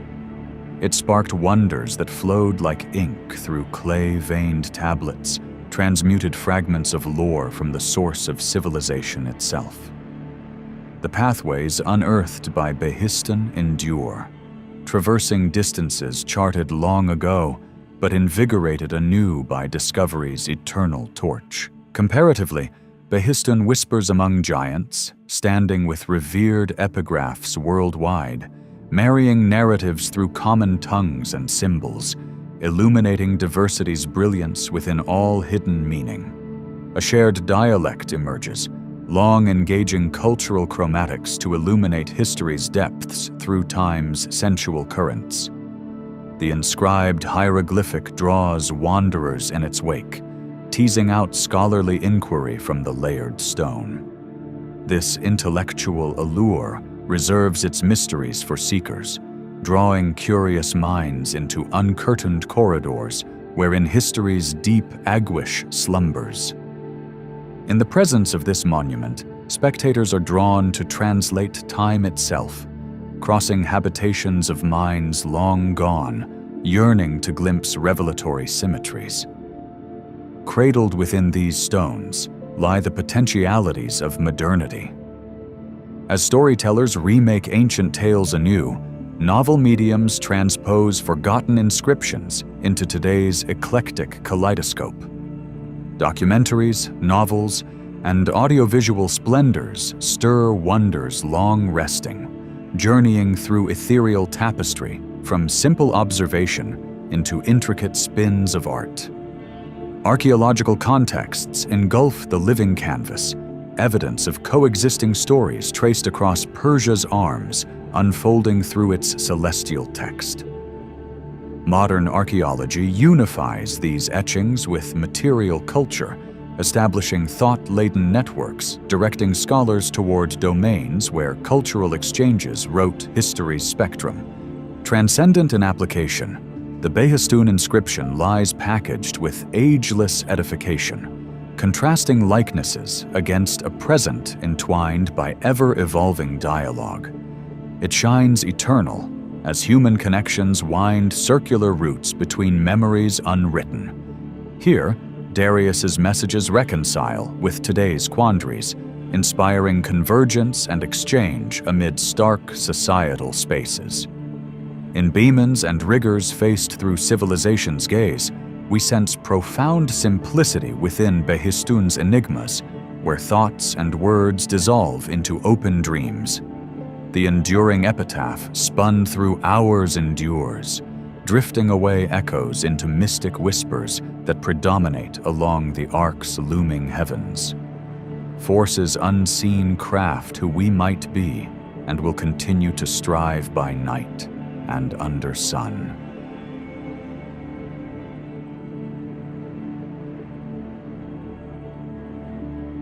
In the quiet heart of the Scottish countryside lies a legend carved in stone, mysterious and timeless. The Cochno stone. Discovered in 1887 and dating back some 5,000 years, this immense slab bears witness to an ancient narrative, etched with enigmatic symbols that have captivated scholars and dreamers alike. Initially unearthed by Reverend James Harvey, the stone captured attention with its intricate cup and ring marks, a style of prehistoric art that finds echoes across Europe. Yet, the Cochno stone stands apart, a vast canvas upon which ancient artisans have rendered not only their imaginations, but possibly the cosmos itself. For decades, the Cochno stone lay concealed beneath soil, buried in 1965 to shield it from the ravages of time and human interference, transforming it into a mythic phantom whose story continued to ripple through scholarly discussions.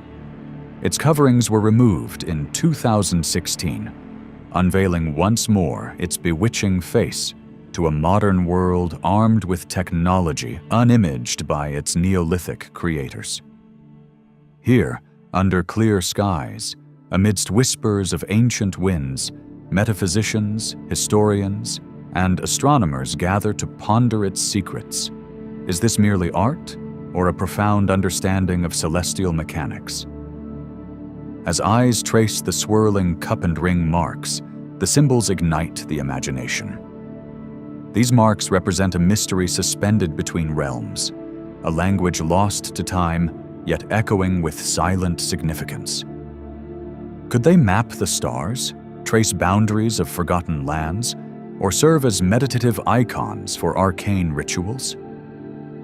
Speculations abound, each thread weaving a tapestry of cultural, historical, and cosmic significance. Some suggest the stone's etched surface functions as an archaic astronomical calendar, perhaps aligning solstices or charting starry pathways known only to nature's most attentive observers. The stone whispers of epochs when humanity's gaze lifted skyward, seeking order in the celestial dance above. When first drawn from obscurity, the Kokno stone became an object of academic fervor, yet its allure also attracted those less reverent. Acts of vandalism threatened its integrity, prompting its reburial, a slumber that would last until the dawn of the 21st century, where modern archaeologists, aided by advances in technology, embarked upon a new kind of exploration.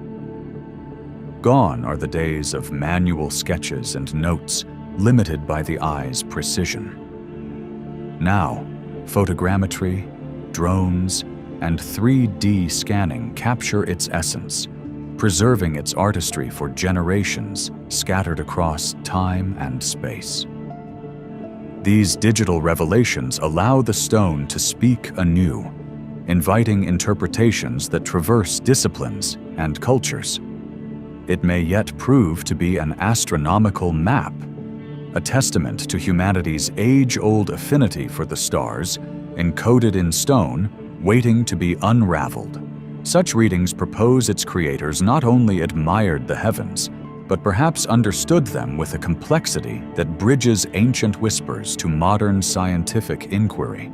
Beyond celestial calculations, the Kokno stone may embody sacred geometry, its art resonating with metaphysical significance.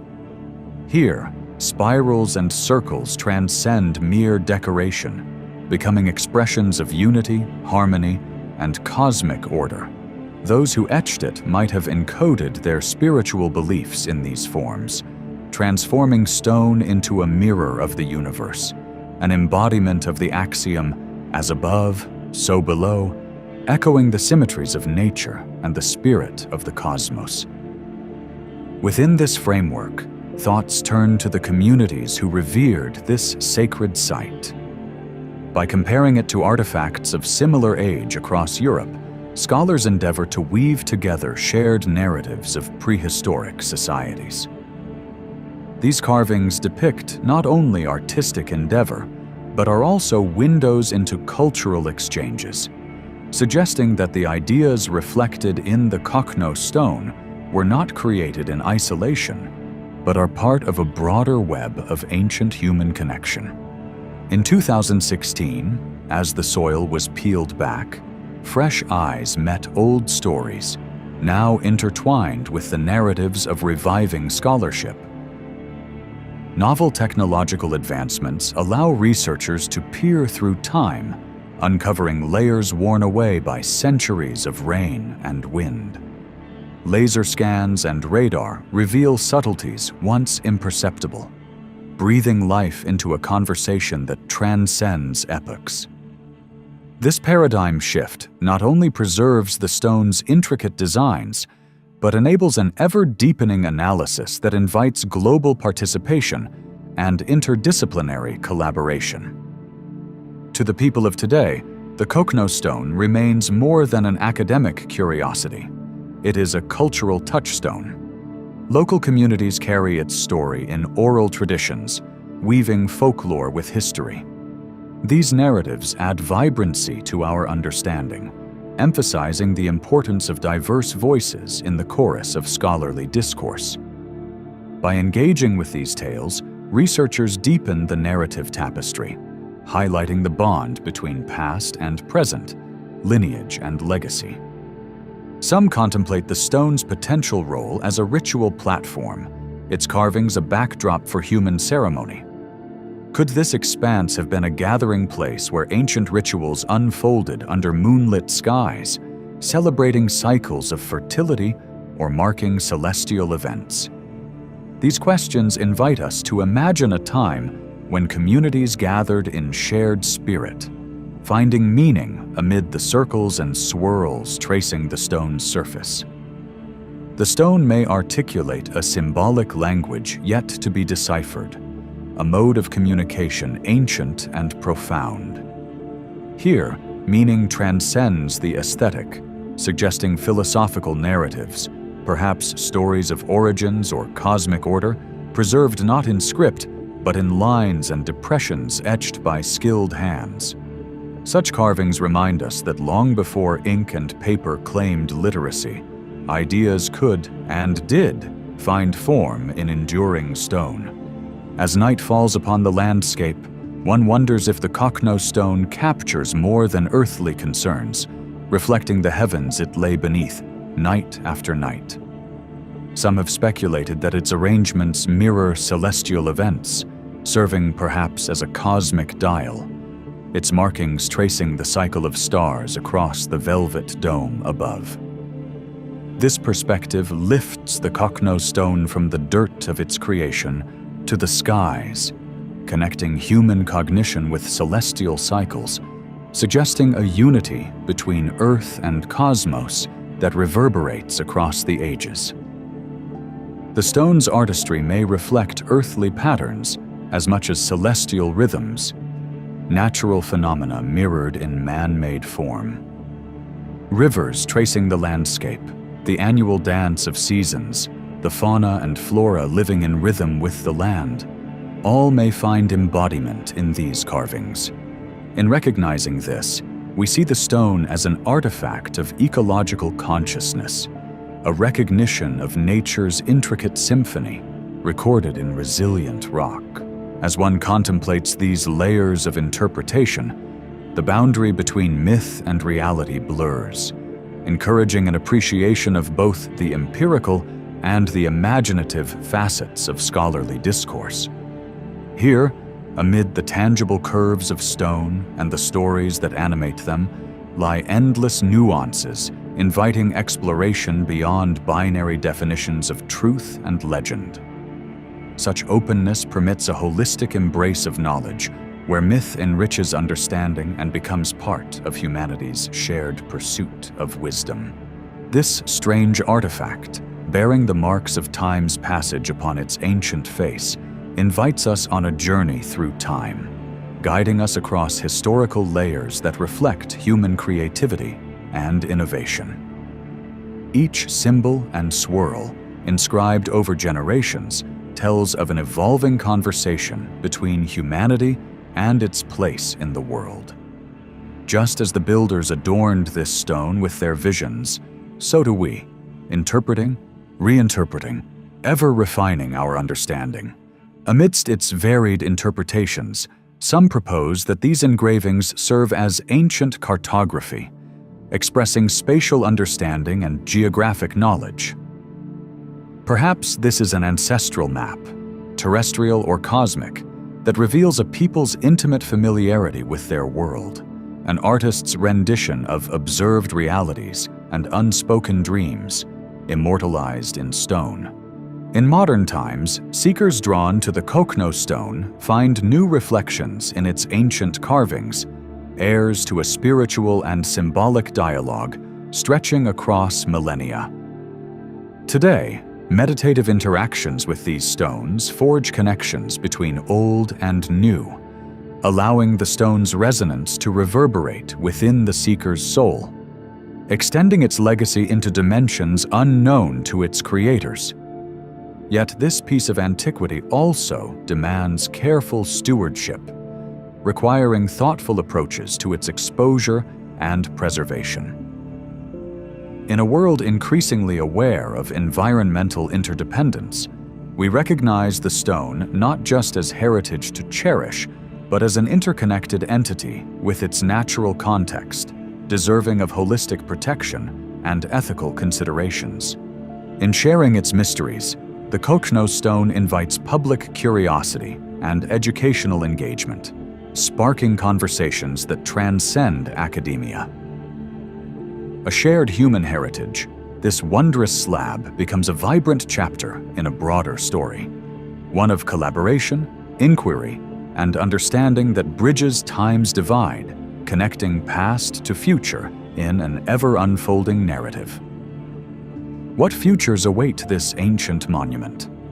As technology evolves, so too do prospects for fresh discoveries, possible breakthroughs, or paradigm shifts casting new light upon its secrets. Here rests the potential to expand our understanding of prehistoric art and symbology, intertwining ancient insights with modern methodologies, carving pathways to revelation. Even as new insights emerge and cherished theories are challenged, the narrative of the Kokhno stone will continue to evolve, enriching the tapestry of human history. Each generation, eyes wide with wonder, will add its voice to the chorus of those who have engaged with this mysterious relic, leaving open the door to discovering what these carvings might yet reveal. In standing before the Kokhno stone, one finds solace in the quiet dialogue with this solemn testament to the possibility of enduring memory. This ancient craftsmanship, weathered by time and honored through curiosity, offers shared communication across the ages, inviting us to forge connections amid the enigmatic beauty of its marks. A mirror held up to our search for place and purpose, the stone speaks of past and future, reaching across time to wonder at the universe in which we dwell. In the shadowed corridors of time, the Rosetta Stone stands as a sentinel, a silent guardian of words lost to millennia. Emerging from obscurity in 1799, it was a gift born on the tides of fate, discovered by a French officer during the ebbs of Napoleon's Egyptian campaign. This granodiorite relic, inscribed with a decree from Memphis in 196 BCE, under the reign of King Ptolemy V, became the slender key to the vast locked door of ancient Egyptian hieroglyphs. Before its revelation, these enigmatic symbols lay dormant, bound in mystery and misunderstood as mere religious iconography. Yet, with the discovery of this stone, the pictorial silence of old was shattered, and a conduit was forged between past and present. The presence of the Rosetta Stone in the world was nothing short of revolutionary. Its surface bore 3 inscriptions: Greek, Demotic, and the sacred hieroglyphs. This trifecta of languages transformed what was once unknowable into a tapestry that began to unfurl in the hands of those unraveling its mysteries. Histories thought forgotten began to whisper once more, as gods, ancient myths, and epochs emerged from the shadows, each step revealing the innovative spirit that carved humanity's past into stone. This path, lit by the stone's cryptic glow, beckons the curious to tread softly along its storied lanes. The serendipity of its discovery was a tale unto itself. Hidden beneath years and layers, it came to light amidst the dust of fortifications near Rashid, Rosetta, by Pierre-François Xavier Bouchard.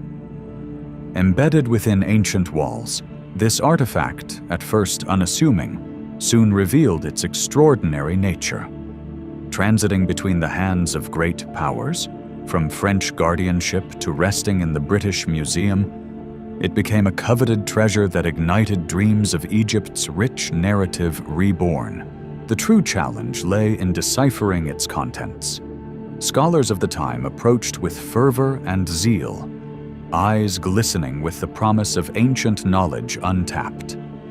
Greek, being a tongue still spoken and understood, provided the first thread to be unraveled, the initial translation opening a gateway to comprehend the remaining scripts. The journey, however, was fraught with laborious study and comparative analysis that required patience and insight.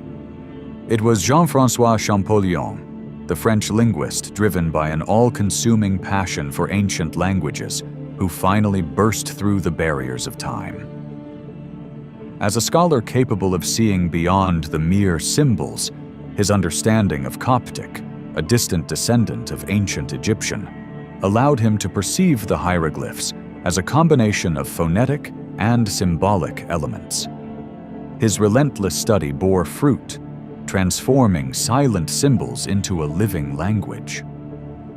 Champollion's triumph was a milestone that did not simply illuminate his mind, but blazed a trail for myriad studies of Egypt's heritage, laying the foundation for the field of Egyptology. Within the stone's inscriptions lay a decree issued amidst the confluence of Greek and Egyptian influences, a ceremonial validation of King Ptolemy V's authority. By weaving the languages, the decree offered a window into a complex societal weave where ancient tradition met new rule. Here, the pharaoh's commands were etched in enduring stone, revealing a society where religion, governance, and daily life intertwined. Hieroglyphs, once aloof and arcane, revealed themselves as composed of sounds, ideas, and artistic expression. Their rediscovery breathed life into stone temples and monuments, each glyph narrating the splendor and depth of Egypt's past. The stone gave voice to tales of divine kingship and mythology, drawing open curtains upon an extraordinary civilization. In the Ptolemaic period, Egypt danced a delicate ballet with its Greek rulers, a blending of traditions that shaped a vibrant cultural landscape. Under the gaze of Ptolemy, the first and his successors, Alexandria blossomed, a city of enlightenment and cultural symbiosis. Greek served as the operational language of governance, connecting disparate parts of Ptolemaic society into a coherent whole. This duality of cultural exchange in Egypt created a cultural canvas, painting the rich hues of the Hellenistic period across Egyptian soil. Demotic script, the language of the people, laid down on the Rosetta Stone, represents the undercurrent of everyday life, capturing the spirit of commerce, discourse, and community. As it transversed social strata, Demotic laid bare the societal infrastructure resting beneath grander monumental declarations. Undoubtedly, it was the hieroglyphs, commanding their ancient magisterial presence, which bestowed upon the decree its divine authority. Aligning with regal and sacred domains, these symbols were more than mere language. They were the devout chorus that echoed through temple halls and tomb recesses, safeguarding spirits for eternity's voyage. Champollion's insights revealed their layered tapestry, each symbol a scene of monumental realism and transcendence. The Rosetta Stone bridged these worlds: sacred scriptures, common edicts, and rational governance.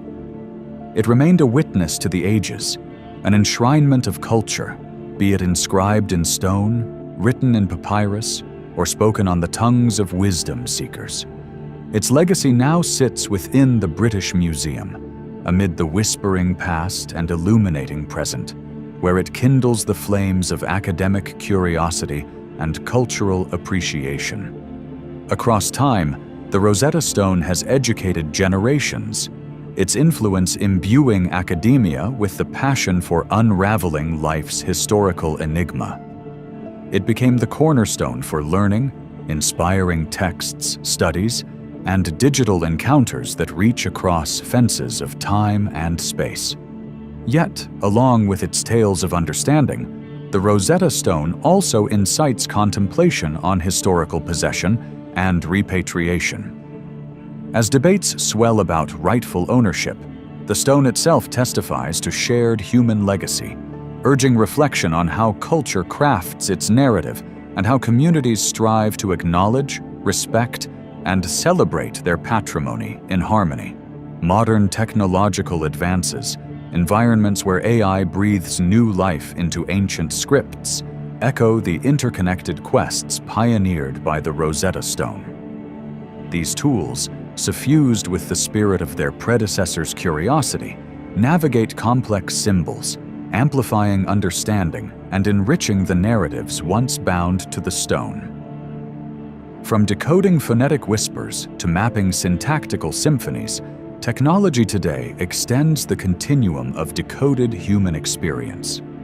The Rosetta Stone serves as a metaphor for modern unity, an emblematic convergence in a world continuously seeking balance amidst diversity. It speaks to the power of multilingualism, bridging epochs and unveiling histories shrouded in silence.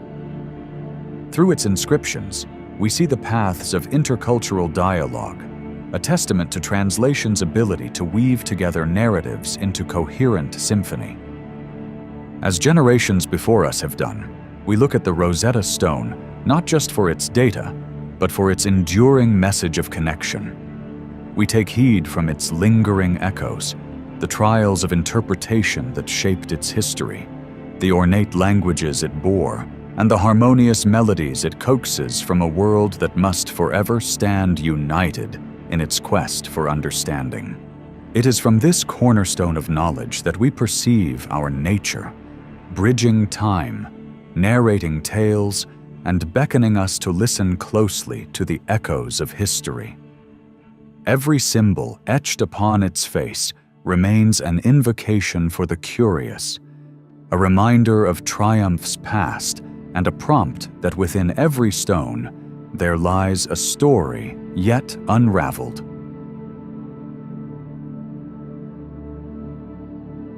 In the serene landscape of ancient Crete, where myths whispered among olive groves and ruins, an enigmatic artifact lay asleep beneath layers of earth.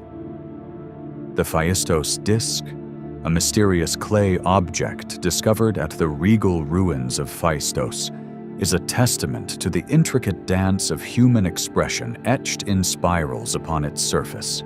Born in the early 20th century, this disc, adorned with 241 symbols, braided in a spiral, has perplexed scholars and linguists since its unveiling by Luigi Pernier in 1908. Each symbol, meticulously impressed into the clay prior to its firing, hints at an unknown script or language, an elusive echo from antiquity shrouded in mystery, ripe with speculations and wonderings. While its precise purpose remains a riddle, the Phaistos disc casts a shadow of doubt over the established timelines of writing systems, challenging the known chronicles of human communication. The symbols, unlike those of any other script from the region, present human figures, animals, tools, and captivating abstract designs, an array of expressions speaking in codes unknown. As one gazes upon the disc, it embodies a riddle wrapped in layers of time, a beacon for those who yearn to unravel the tapestry of the ancients, a whisper from a bygone era urging us to listen, to ponder. The revelation of the Phaistos disc stirred the archaeological world, capturing not only scholarly attention, but also igniting the imaginations of those who seek the unseen.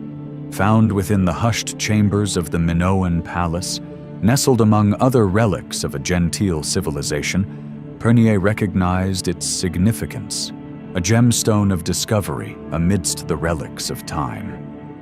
It was different in its arrangement, its very texture reminiscent of printed words, at odds with the manual inscriptions customary in the age of its birth. This discovery was not simply a finding, but a call to arms for scholars, a chance to unlock secrets not just of the Minoan civilization, but the ancient world as a whole. Initial responses to the Phaistos disc reflected wide-ranging emotions, from enthusiasm and belief in its potential to unlock the secrets of Minoan life, to skepticism and whispers questioning its authenticity. Such debates underscore the broader challenges inherent in interpreting the relics of the past, urging a balance between belief and doubt, between fact and theory. The Phaistos disc, in all its singularity, stands as a witness to these scholarly discourses, silently resilient amid the flurries of skepticism and hope. The symbols, a collection of 45 distinct characters, echo stories hidden in their spiral dance. The arrangement of these icons, their deliberate placement, invites contemplation of their creator's intentions, a dance of meanings folded upon itself, suggesting a rhythm, a ceremonial cadence. Spirals, after all, hold deep symbolic resonance across cultures, often representing the cycles of life or spiritual meaning, hinting at pathways leading both inward and outward, a journey to the core of understanding. Much like other ceremonial objects, the Phaistos disc may have been a guide, cocooned within rituals, a silent participant in sacred ceremonies. Amidst the multitude of hypotheses emerges the perspective viewing the disc as a language or script of the Minoans. While their writing systems, Linear A and Linear B, contribute to the saga of this civilization's linguistic endeavors, Linear A, just like the disc, remains undeciphered. Thus, the Phaistos disc, appearing both similar yet separate, represents either an evolution in the script or possibly a different system altogether. The tantalizing allure of connecting it to other artifacts through shared symbols suggests stories of a forgotten era, urges investigations into connections woven in the fibers of history, though much still swims in the deep, unseen. An alternative conjecture paints the disc in ceremonial hues, a relic intertwined with rituals, perhaps symbolic or votive in nature. Positioned in a palace, a testament to both its tangible and spiritual significance, the disc seems poised as an object of reverence. Its role, therefore, might extend beyond linguistic function, reflecting broader cultural themes and spiritual expressions. This perspective calls upon the sacred, acknowledging the role of art and symbolism in reflecting human beliefs and mythos. Yet another perception envisions the disc as a reflection of trade's vibrant network within Minoan society. Crete's location, seated at a confluence of cultural tides, suggests the possibility of trade's imprint on its symbolic language. The disc might, therefore, encode symbols of commerce and exchange, a silent record of transactions whispered aloud across the sea. The repetition of symbols hints at categorization or numerals, hinting at practical though elusive connections to the world of Minoan trade, a world where symbols carried the essence of goods exchanged across shores. Curiosity extends beyond Crete's shores, casting a speculative eye toward neighboring cultures, Egypt, Anatolia, Mesopotamia, each a crucible of ancient civilization. The Phaistos disc, therefore, could embody influences or origins beyond Crete, a traveler from far-off lands across a sea of time and trade. Perhaps it traveled as a gift or treasure, crossing the cultural membranes that envelop the ancient world, a symbol of exchange, of connection across human tribes. Though the story of authenticity dances with shadows, the Phaistos disc beckons scholars to question both its origin and our own assumptions. The clay itself, the uniqueness of its style, supports its authenticity, but the murmurs persist. Doubters, armed with skepticism, question the absence of similar artifacts as evidence of forgery, while supporters point to the painstaking construction as indicative of genuine provenance. The disc thereby illustrates a challenge in archaeology, the line between truth and forgery, diminishing biases, urging open minds to the mysteries still veiled by time. Across the passage of years, technological advancement ushers new methods in uncovering ancient secrets. High-resolution imaging, 3D modeling, each provides new vantage points in interpreting the Phaistos disc. Through digital eyes, we glimpse subtle depths and angles, analyzing the creator's hands moving through time. Algorithms, like alchemists, draw comparisons with vast script databases, seeking patterns, matches that might illuminate meaning. And yet, its influence extends beyond academia. It weaves through the fabric of popular culture. Tales abound, presenting it as a passageway to ancient knowledge or key to a lost civilization. Its spiral a manifestation of infinite time. In art and media, the disc assumes a life beyond clay, becoming a metaphor for the mysteries and wisdom shrouded in shadows, an icon that beckons humanity to reflect, to seek what lies hidden. And for linguists, it is a testament to the arc of human eloquence, a cradle between orality and written word. Theories comprise attempts to decode symbol frequencies, sequence patterns, and semantic structures. Though much remains elusive, the Phaistos disc opens windows into the cognitive realms of early humans and their inception into writing. A journey of diversity, innovation, where written systems begin to chart, in their own ways, maps of human culture. Its imprint on archaeology is forever etched, highlighting the complex interplay between prehistoric cultures. It accompanies us through an era awash in human development and offers insights into societies steeped in creativity, complexity, and meaning. The Phaistos disc becomes more than just an artifact.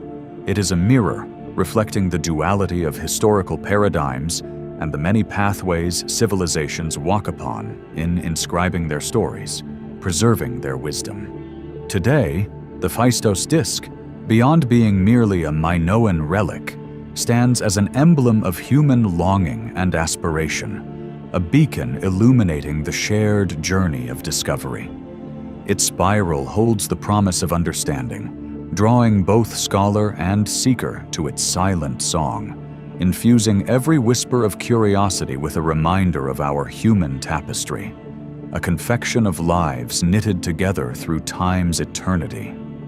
Public engagement endeavors espouse the disc's use for education, uniting schoolrooms with ancient echoes, fostering inquiry into the complexities of archaeology and history, inspiring a generation to delve into realms of the past through interactive platforms.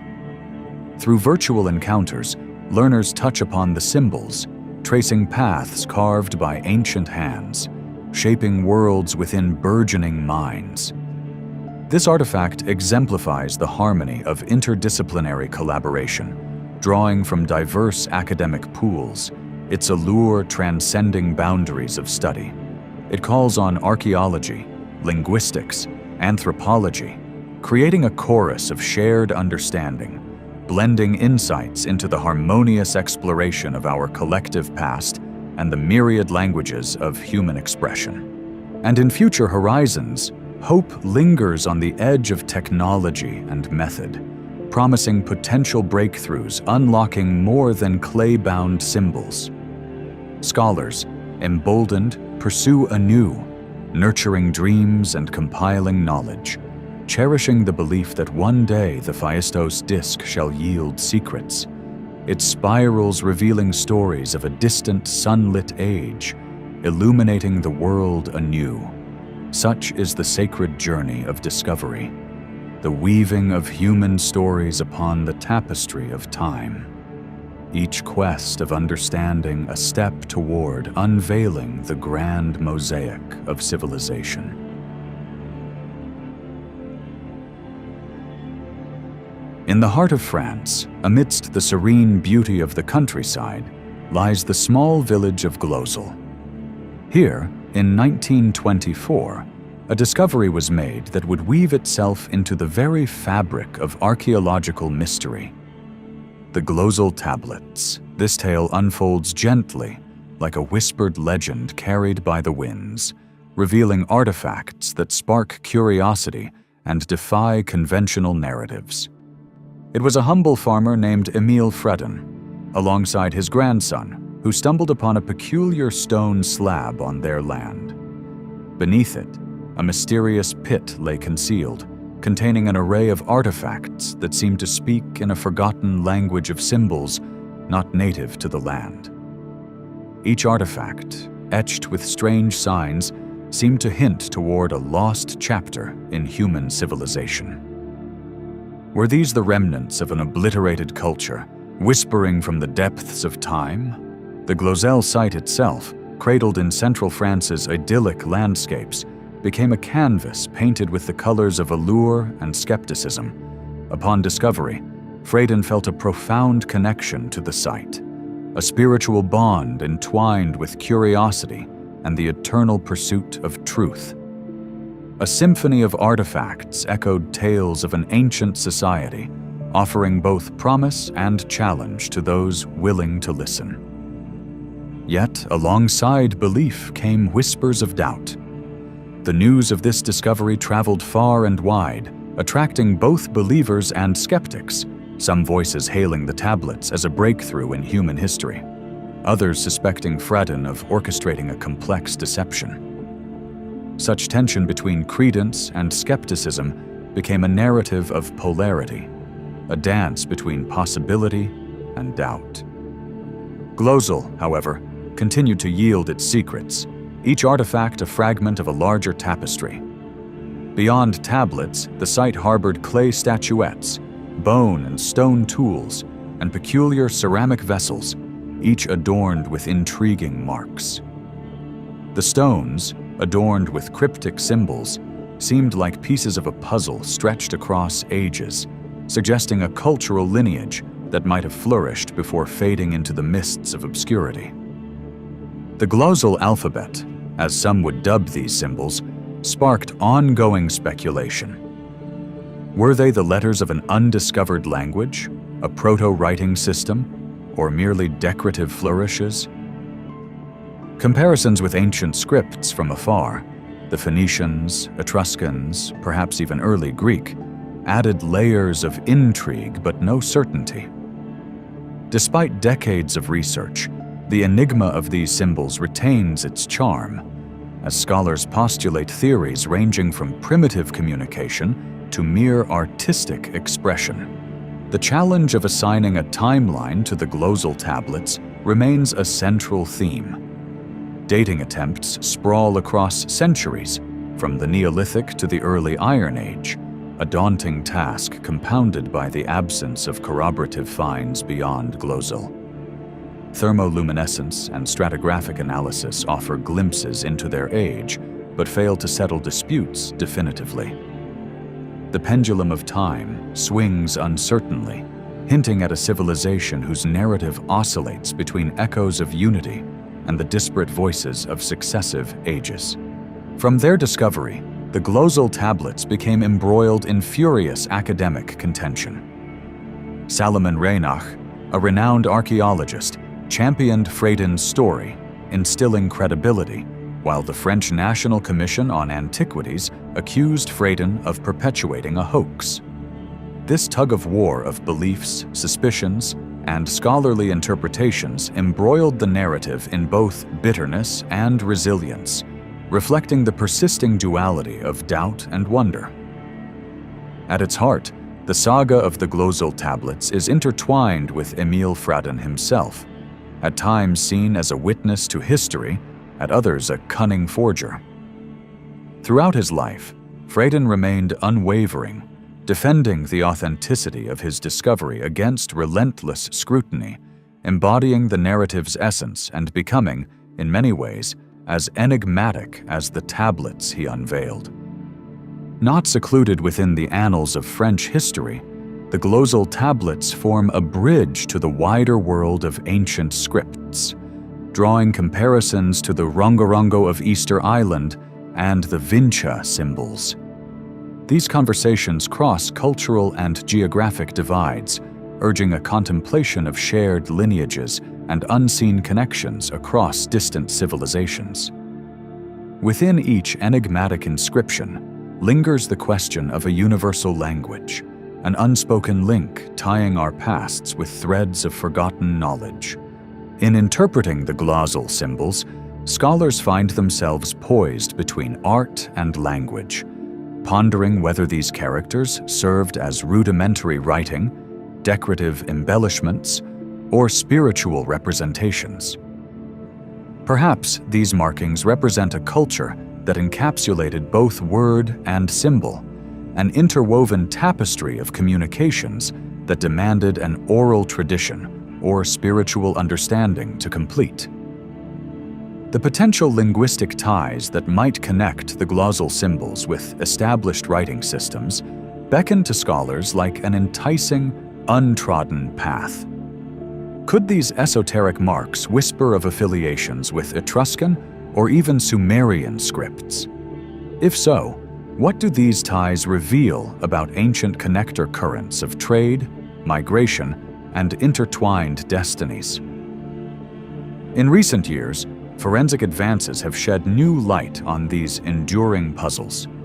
Radiocarbon dating, microscopic analysis, and chemical composition studies work hand in hand with historical scrutiny to delve deeper into the tablet's mysteries. Each stride forward offers fresh hope, not only quelling accusations of forgery, but breathing new life into a tale previously shrouded in distrust. Yet, beyond the confines of academia, the glossal tablets resonate with the public imagination, engaging those drawn to the enigmas of the ancient world. The mysterious allure of the discovery, with its accompanying narratives of controversy and secrets, has found a place in the spirit of those who seek to understand the shadows of history, sparking stories, inquiries, and debates that ripple through society. This interaction between society's curiosity and the academic quest also emphasizes the importance of preservation. Safeguarding the glossal site, with all its potential to enrich human understanding, involves careful stewardship to protect not only the artifacts, but the delicate stories they might one day disclose. As they linger on the edge of time, the glossal tablets challenge perceptions of historical progressions and timelines, suggesting a past where boundaries between eras blurred and understanding flowed freely without the structural confines we impose today.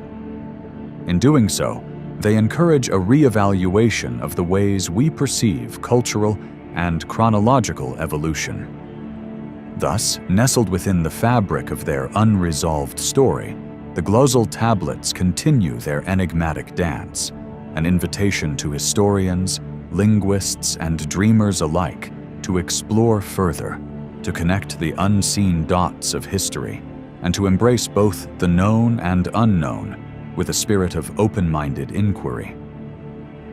They remain as testimony to the enduring mystery of our shared past, a beckoning call to imagine the world anew, where each symbol is a key and each artifact a door to the limitless corridors of human imagination.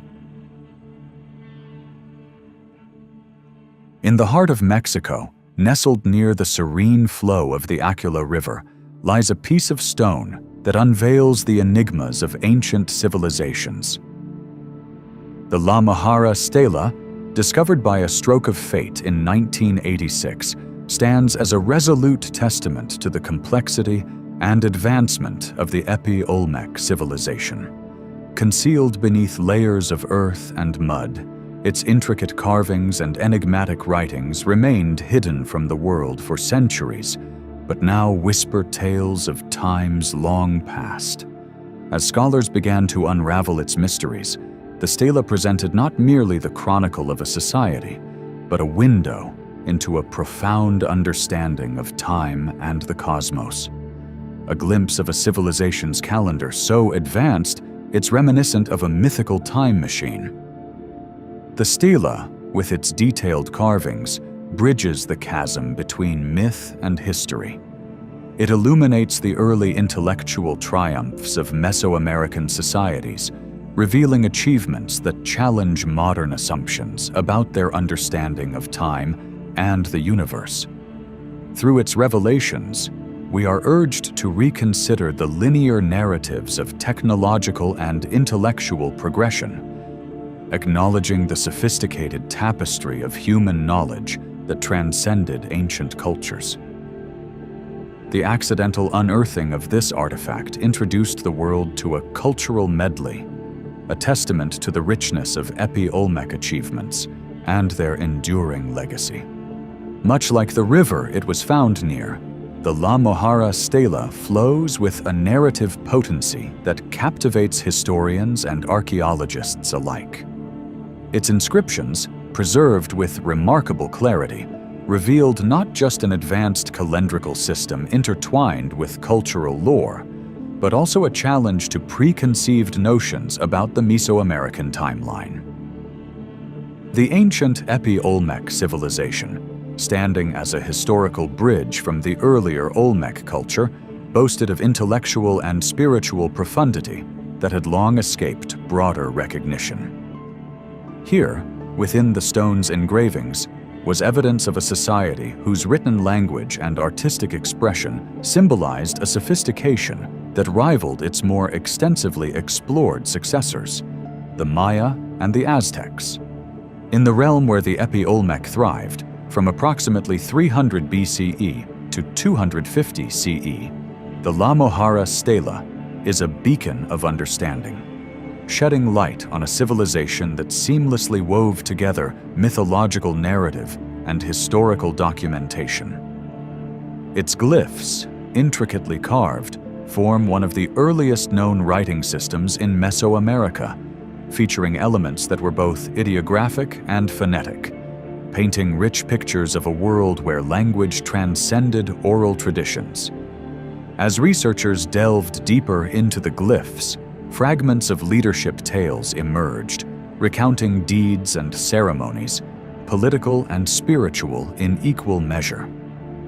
Each symbol interpreted from the stone is a piece of history restored, a glimpse into the lives of a society interlaced with legend and reality. Perhaps the most compelling feature gracing this artifact is its proprietary calendrical mark, the long count date. Typically associated with the Maya civilization, here it sat on an Epi-Olmec pedestal, inscribed alongside the glyphs with a date corresponding to May 143 CE. It reveals a shared Mesoamerican knowledge, not owned solely by one civilization, but part of a collective cultural wisdom. The precision with which the long count recorded time, accommodating celestial events and earthly days, presented a vision of time as both cyclical and linear, intertwined with cosmic motions and societal rhythms. Carved meticulously into the stone are the chronicles of Harvester Mountain Lord, a ruler whose alleged tale intermingles with ceremony and governance to provide a cross-sectional view into the cultural zeitgeist of the era. These stories serve not merely as memoirs of sovereign achievements, but as excavations of the wider practices of Epi-Olmec culture, unraveling the minutiae of politics veiled in divine mythology. This blending of historical record with divine interaction casts a light on the spiritual underpinnings that colored the everyday lives of the people. It portrays a civilization where governance and spirituality were not disparate entities, but one harmonious spectrum. The astronomical inclinations of the Epi-Olmec are not lost on the La Mohara stela's surface, where celestial symbols weave through its art, demonstrating a revered understanding of the skies. These symbols highlight the importance of cosmic events, their cyclical nature providing guidance for both agricultural and ceremonial pursuits. This knowledge bequeathed divine legitimacy to earthly rulers, aligning them with the celestial, thus sanctioning their reign and reinforcing cosmic order.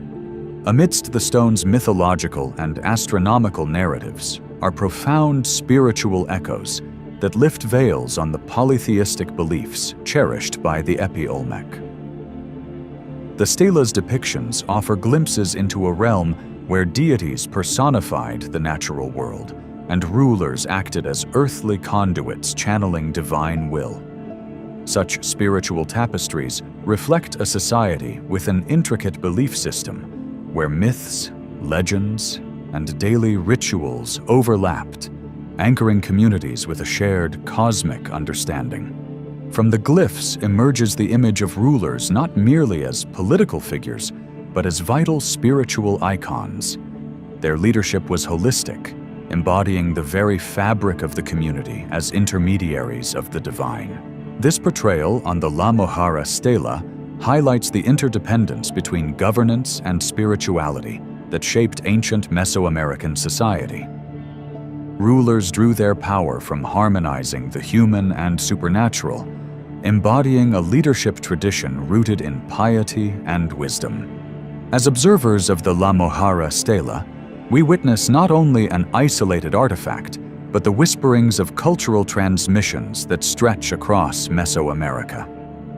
The essence of shared practices resonates through the stone's glyphic echoes, suggesting exchanges of cultural and religious nuances with neighboring civilizations. The reach of Epi-Olmec influence, felt in scripts and artifacts of others, attests to a rich cultural symbiosis shaping the temporal landscape. This interconnectedness finds its anchor in the site's archaeological richness. The abundance of artifacts discovered around the Aquila River whispers of a rich tapestry of human habitation and societal development. Here, in the midst of Veracruz's woven pastures, the geological embrace of the earth ensures these treasures' preservation.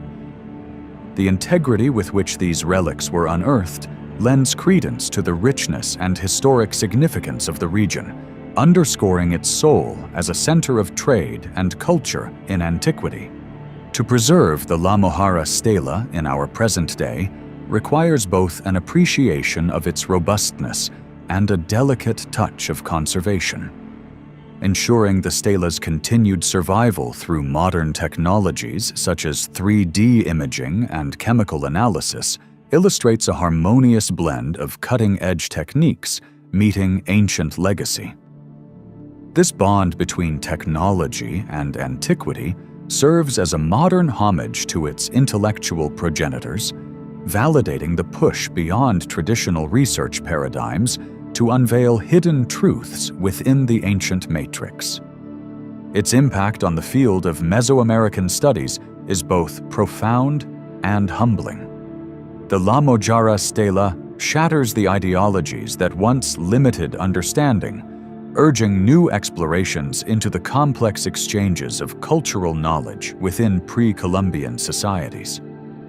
Driven by the revelations of this singular artifact, the scholarly community broadens its vistas, enriching the mosaic of Mesoamericans not as isolated entities, but as a shared narrative of diverse people imprinting their legacy upon the land. In our quest to interpret the stela's intricate glyphs, we encounter both triumph and challenge. Each symbol invites deciphered understanding, yet the absence of a Rosetta Stone-like comparison adds mystery to interpretation and discovery. This journey through the glyphic lexicon forms an expedition in understanding, a journey echoing the dedication of those determined to weave old-world complexity into modern comprehension. Modern technology lights the path through the labyrinth of the La Mohara stela's history. Advanced methodologies pierce through stone to reveal new details, aiding scholars in unraveling its elaborate mosaic. The application of spectral imaging and surface scans unveils layers of story unseen by the naked eye, reaffirming the future promise of what lies beneath the stone's time-traveling surface. In these stories carved of stone are reflections of society, hints of the dynamics within ancient governance. The narrative embodies societal values where leadership was equally of political and sacred concern. Through its engraved voice, we perceive the yearning of entire communities crafting identity through art, a tool for conveying continuity and stability within their evolving cosmos. To stand and compare the La Mohara stela with its Mesoamerican contemporaries is to immerse oneself in a symphony of shared themes and unique narratives. The similarities and divergences unfurl the cultural dialogue that shaped ancient interactions. Here lay the tales of civilizations trading not only goods, but ideas, a testament to a cosmic dance continuing through the centuries, stitched together by the threads of shared calendars and carved histories. More than a relic, the La Mohara stela is an enduring heritage woven into the cultural identity of descendants who tread upon the same earth. This artifact binds the past with present, sparking dialogues that intertwine memory and narrative, urging a reclamation and celebration of ancestral legacies. Through education, the stela's stories permeate knowledge, transforming a stone into a beacon of understanding resonating across time. Our collective exploration of the La Mohara stela allows us to confront misconceptions masking the deliberate complexity of ancient Mesoamerican minds. We traverse a landscape once misunderstood through colonial eyes, acknowledging the depth of intellect and innovation long overshadowed. The myths give way to a richer tale, where the ingenuity of indigenous culture commands both respect and recognition. In its essence, the La Mohara stela speaks of cultural interconnectedness, where the past intertwines with the future, urging a reevaluation of how we perceive diversity within the archetypes of civilization. It points to an embrace of cosmic and earthly connections, fostering an appreciation of an ancient world vibrant with exchange and dialogue, a dynamic that shapes our contemporary narrative and nourishes our eternal quest for understanding. Through this stone, we are reminded of the importance of upholding and preserving cultural treasures, for within them resound the echoes of a past that is neither lost nor forgotten. Such timeless testimony invites us to wander into whispered stories and share the ancient heartbeats etched indelibly into the stones of our world.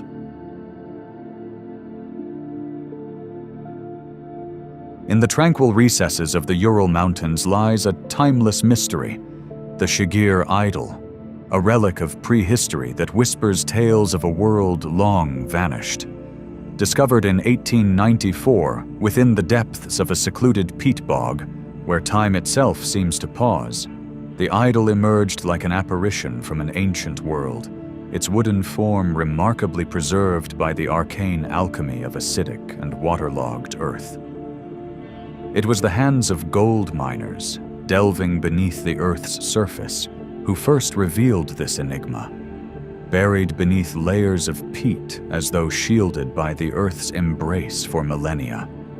The Shigir idol invites us to journey through the corridors of time, back to an era when humanity was on the cusp of transformation. Carbon dating, a silent revealer of age, whispers that the idol hails from approximately 12,000 years ago, deeply rooted in the Mesolithic era, a time when human beings danced between the realms of nomadic life and the nascent stirrings of agricultural settlement.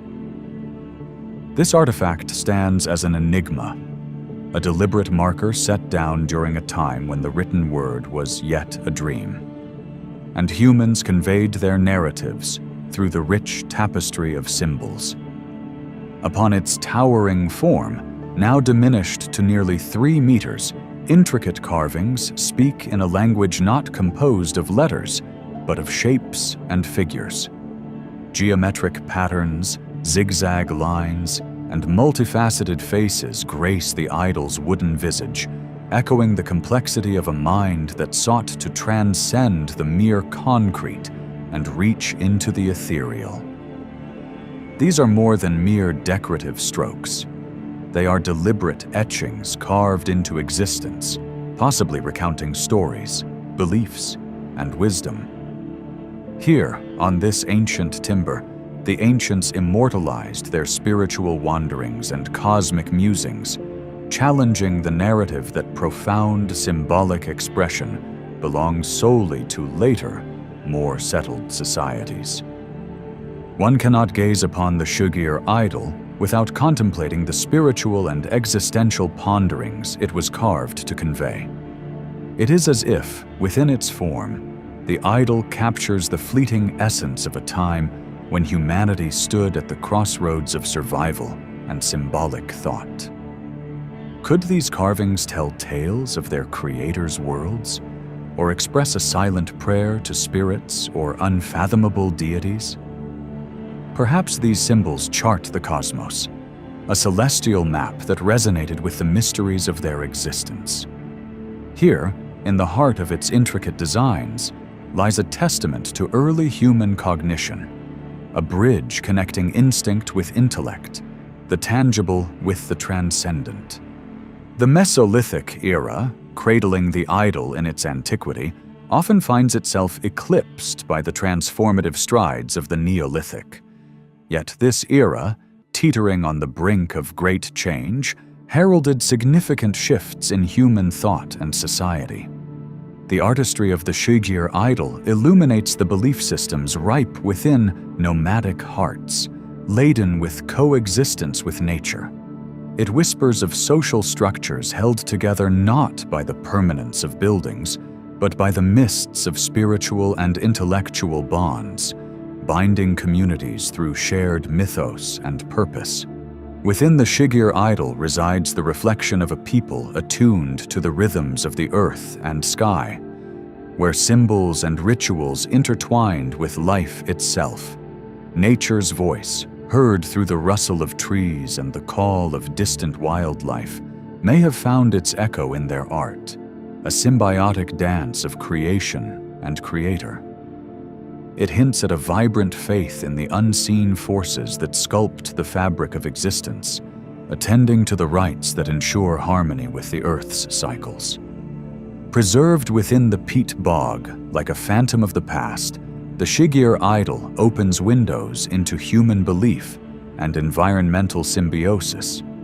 It prompts us to listen to the ancient breath of the Urals, a landscape bustling with cyclical power and spiritual significance. The bogs, silent sentinels against time's decay, encase organic relics that narrate their tales to those who pause to listen. This environment, both guardian and gravekeeper, cradles a civilization's whispered secrets, preserving them for epochs unnoticed until the present day. Each stroke upon the Shugir idol's surface vies for interpretation, a testament to humanity's relentless pursuit of understanding. Scholars tread gently as they strive to decode the visual language, each theory a thread woven into an elaborate tapestry of possibilities. Whether the carvings depict ancestors, deities, or celestial patterns, they remain a narrative without a singular storyteller, an open-ended invitation to embark on a journey of discovery. Modern technology has transformed the way we approach these ancient relics. Through the marvels of 3D scanning and digital modeling, the idol is reborn in the virtual realm, allowing scholars dispersed across the globe to engage with its mysteries, to feel the echo of ancient artisans within their fingertips. These innovations preserve the idol's essence, allowing its profound tales to ripple across the corridors of academia, an eternal dialogue spanning time and geography. The Shugir idol is, thus, not merely a relic of times past, but a beacon in the labyrinth of history, casting light upon the creative spirit that unites us across millennia. It beckons us to reevaluate the narratives of human development, inviting comparison with other ancient artifacts that cradle the echoes of symbolic thought. Across the continents, we find whispers of similar expressions, from the cave paintings of Europe to the carved petroglyphs of distant lands. Humanity's shared grammar of symbolism unfolds, revealing itself as a common thread through the epochs. In understanding this artifact within a broader global tapestry, the Shigir idol emphasizes our shared heritage, a testament to the interconnected journeys of ancient humanity. The lines etched into its body resonate with the whispers of countless generations, both a relic and a guidepost, pointing towards timeless questions about our place within the vast cosmos. Yet, amid all speculation and scholarly debate, the Shigir idol transcends its ancient secrets, venturing into the spheres of contemporary creativity. It stands as a muse for modern artists, an unfaltering emblem of humanity's eternal spark of inspiration. The idol serves as a bridge, drawing connections between the primordial and the modern, fueling a reawakening in the arts that echoes our innate inclination to create and contemplate. In classrooms and lecture halls around the world, the Shigir idol takes its place as a silent educator, encouraging minds young and old to peel away the layers of our collective history. It acts as a gateway to interdisciplinary learning, weaving together the threads of archaeology, anthropology, environmental science, and art history.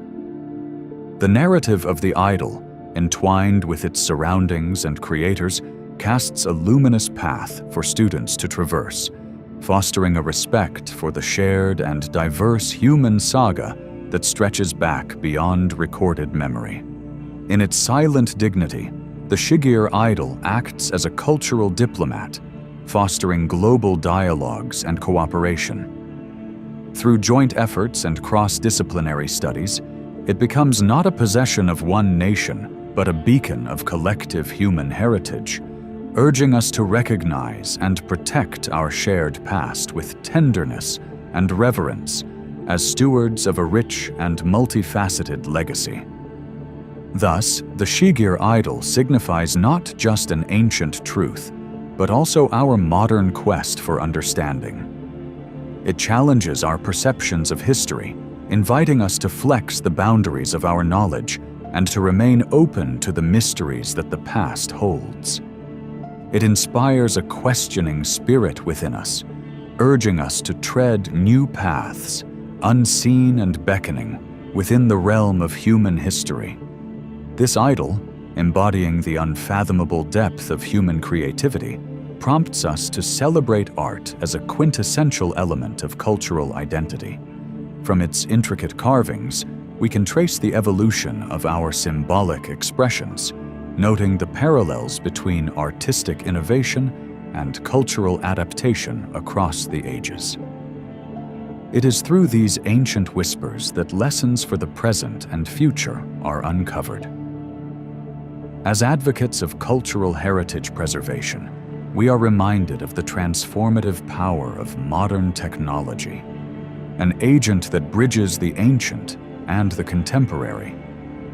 The seamless interplay between digital precision and historical authenticity fortifies our journey of exploration, propelling us into future landscapes of discovery and understanding. Within the Shigir idol's silent presence lies a narrative arc that commences with the dawn of language and symbolism. Before words flowed upon parchment, there were symbols etched into nature itself, a testament to early expressions of non-verbal communication and cognitive evolution. They speak of a world where ideas and beliefs coalesced in patterns, paving a path toward the birth of language as humanity's sacred tool for expression. This idol, a timeless emissary, connects us to ancient humanity. Through its existence, we traverse the boundaries of modern understanding, touching the echoes of thoughts and fears resonating throughout human history. It invites contemplation of our common journey, binding us together with the shared essence that reverberates through every era. As we delve into the mysteries of the Shigir idol, we honor our ancestors and the legacy they left behind. In embracing their gifts, we find courage to explore the unknown and weave new chapters into the grand tale of human history, a drama of creativity and curiosity that spans the infinite and unites us all.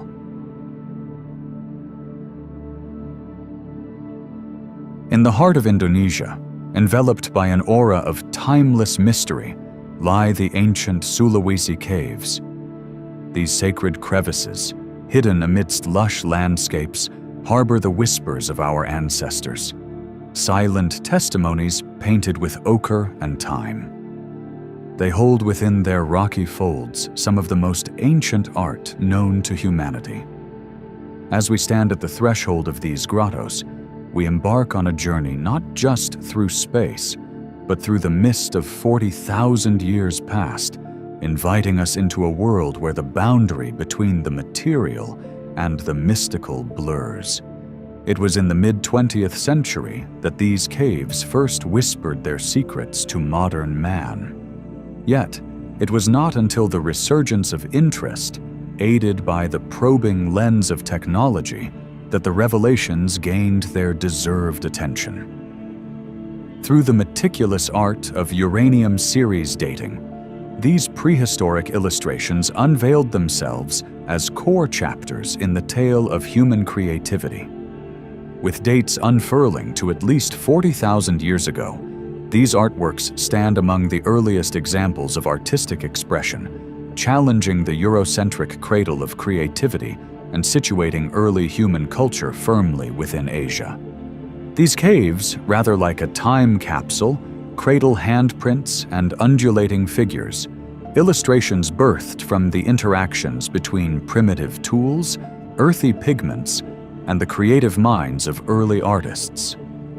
One can almost imagine the feel of the ancient air, thick with anticipation and reverence, as primitive man stood arm raised, pressed against the cave wall. With ochre-laden breath or the directed gust of a blowpipe, pigments, diluted with water or mingled with saliva, enveloped the hand, leaving behind stenciled silhouettes, simple yet profound, immediate yet timeless. The individuals who placed their hands against those ancient walls left behind more than an imprint. They left a signature, a declaration of existence from the shadows of time. They embraced not only the joy of artistic creation, but also the allure of mystery. The natural rock canvas around their hands often became adorned with images of beings, both seen and unseen, in their daily life. Creatures of fur and feather, elaborate depictions that animate the stone and breathe life into the past. These artworks, entwined with the local fauna and perhaps mythical creatures, speak of a society deeply in tune with its environment, a society that perceived its world not only through observant eyes, but through a heart awakened to the spiritual rhythm of existence. The act of depicting these creatures reveals not just the skill of the artisan, but illuminates a standing testament to humankind's early dialogue with the natural and the divine. To look upon these murals is to step into a silent narrative of abstract and figurative symbols crafted by minds capable of profound thought and intricate representation. The presence of these resilient handprints gestures toward self-awareness and a burgeoning journey into the realm of expression.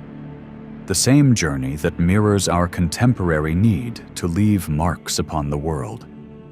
The Sulawesi art, intricate in its portrayal and profound in its ambiguity, invites our curiosity and challenges our ability to interpret. These ancient storytellers shared more than simple images. They imparted fragments of belief, visions of spirituality, perhaps tales shared amidst flickering fires, shadows dancing on cavern walls. As we ponder their significance, we understand that these forms might have been imbued with ritualistic intent. Indeed, in these shapes and forms lies an age-old conundrum. How did early humans interpret the unseen forces shaping their world? The depiction of animal figures speaks volumes of their integral role within the mythos and necessities of daily life. To render them on stone was perhaps to invoke protection or express gratitude, a silent prayer carved in stone. In their hands and creatures, the painters of Sulawesi reveal a form of visual communication, socio-cultural solidarity, and shared mythology. Art here was not merely aesthetic. It anchored a shared human experience, acting as a conduit for community values, spiritual beliefs, and existential expressions, transcending beyond mere aesthetics into the fabric of social life. The study of these works invigorates our understanding of human history, suggesting an evolution in cognition paralleled by artistic elaboration. They transform our perception, revealing a landscape where early societies were ripe with complexity, on par with their Western counterparts who painted upon the European cave walls of Chauvet and Lascaux. Engaging with these distant echoes requires patience and reverence. The intricate dance of color and form reveals both technical simplicity and profound beauty. And yet, interpreting their age and intent demands our most meticulous attentions. Through indirect measures, like mineral dating and particle analysis, we inch closer to unlocking their mysteries, piece by delicate piece. The cavernous artworks of Sulawesi invite comparison to those found in the ancient canvases of Europe. Common threads, such as the depiction of fauna and the shared impulse for expression, pulse across continents, yet each bears a distinct cultural signature. Sulawesi, with its restrained yet vivid representations, suggests a focus on presence and proximity, whereas the caves of Europe venture into landscapes of expanding narratives and grand symbology. These similarities and distinctions enrich our understanding, suggesting a universal drive for creative expression, an impulse inherent to humanity that transcended emerging geographies. Engaging with such deep-seated legacies illuminates not only the art of Sulawesi, but the very essence of human resilience and adaptability. Art, in this light, ceases to be a mere artifact of historical significance. It becomes a testament to the human spirit, a legacy binding us across the epochs. This legacy precedes modern comprehension, enduring beyond the ephemeral constructs of written history, transmuting into a bridge tethering the ancient and the contemporary. Yet, neither canvas nor pigment is immortal.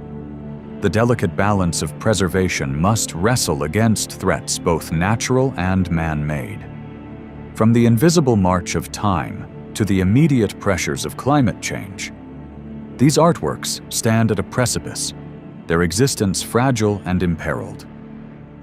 Consequently, preserving their brilliance necessitates a partnership across continents and cultures, engaging government bodies, scientists, and local stewards of heritage.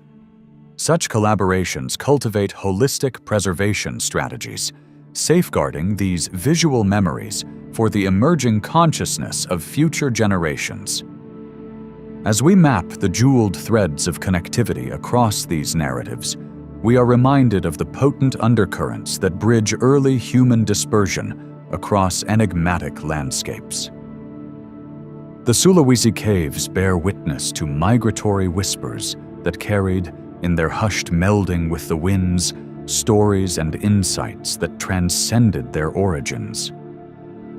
Comprehending these mysteries anchors us in the enchanting lore of migration and cultural exchange, prompting us to question and reconstruct the grand narratives of ancient history that had long been the cornerstone of Eurocentric academic discourse. This transformative dialogue challenges us, beckoning acknowledgement of the vast intercultural interactions and multifaceted evolutions that defined and shaped early human existence.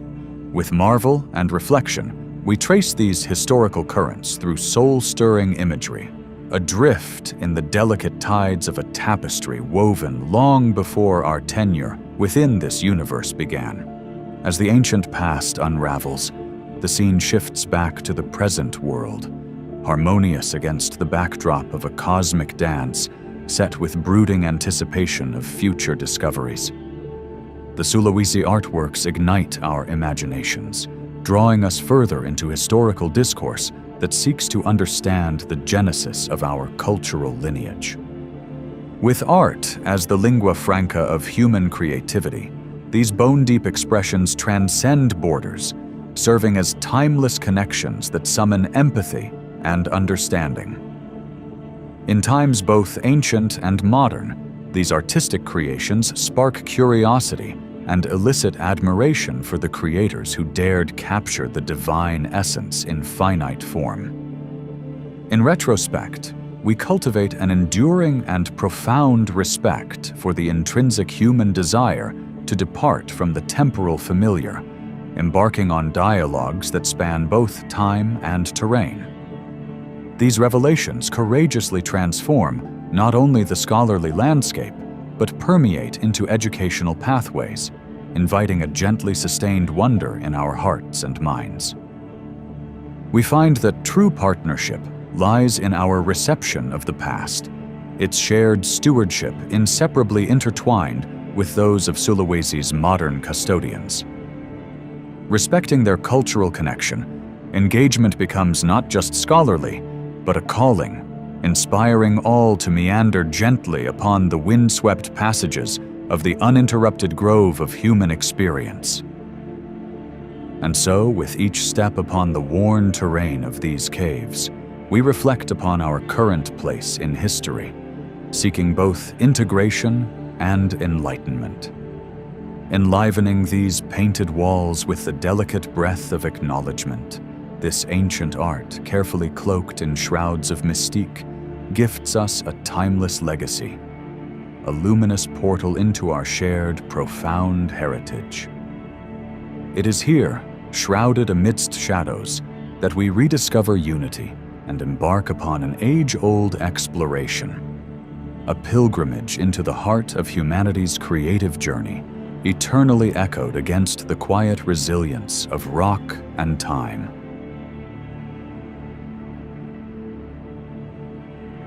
On a serene bank of the Taunton River in Berkeley, Massachusetts, rests a mysterious boulder known as Dighton Rock. This stone, standing approximately 11 feet long, 5 feet high, and 9.5 feet wide, whispers of ancient times through its enigmatic petroglyphs. Etched more than 2,000 years ago, it holds a cryptic code that has fascinated and baffled both the curious wanderer and the erudite scholar. As you stand before the rock, its silent presence speaks of untold stories and lost voyages. The engravings appear to engage in a timeless dance, entangling symbols from varied cultures, whether indigenous, Norse, or perhaps even Hebrew, each interpretation clinging to the rock like whispers of forgotten voices. This multiplicity captures the essence of human curiosity and allure, teasing the mind with ancient mysteries that defy strict categorization. During the 17th century, the first European to chronicle Dighton Rock's peculiar inscriptions was Reverend John Danforth. His sketches in 1680 ignited a spark of intrigue that would endure for centuries, forever weaving Dighton Rock into the tapestry of scholarly and amateur discourse. Those early accounts vacillated between certainty and speculation. Did the rock resonate with the ancient whispers of the Phoenician alphabet? Or did it echo indigenous artistry familiar to those who roamed these lands long before the European sailors set foot? This commingling of impressions highlights the mystic allure of Dighton Rock, a relic that beckons with promises of adventure into history's fog-choked depths. In its earliest tellings, the rock became a voyage itself, guiding its lured investigators beyond the mere mundane outlines of colonial narratives, into landscapes teeming with potentials, myths, and dreams of pre-Columbian sagas. To the Wampanoag people, guardians of these ancestral territories, the rock may embody a connection to the divine. Though evidence linking its carvings directly to the Wampanoag is elusive, indigenous symbolism endures within the whispers of its grooves. The rock could be a canvas reflecting rituals, cosmologies, and the timeless narratives that bound the tribe to this land. Stories passed through generations evoke it as a sacred relic, an echo of their symbiotic relationship with the world around. These interpretations draw attention to the often overlooked indigenous narratives, urging the listener to consider the rock within a wider contextual framework, where its stone surface gently cradles the intricate and ancient weave of human expression. Some speculate that the legends of Viking warriors reaching America's coastal fringes before Columbus's fateful landfall find truth in Dighton Rock's carvings.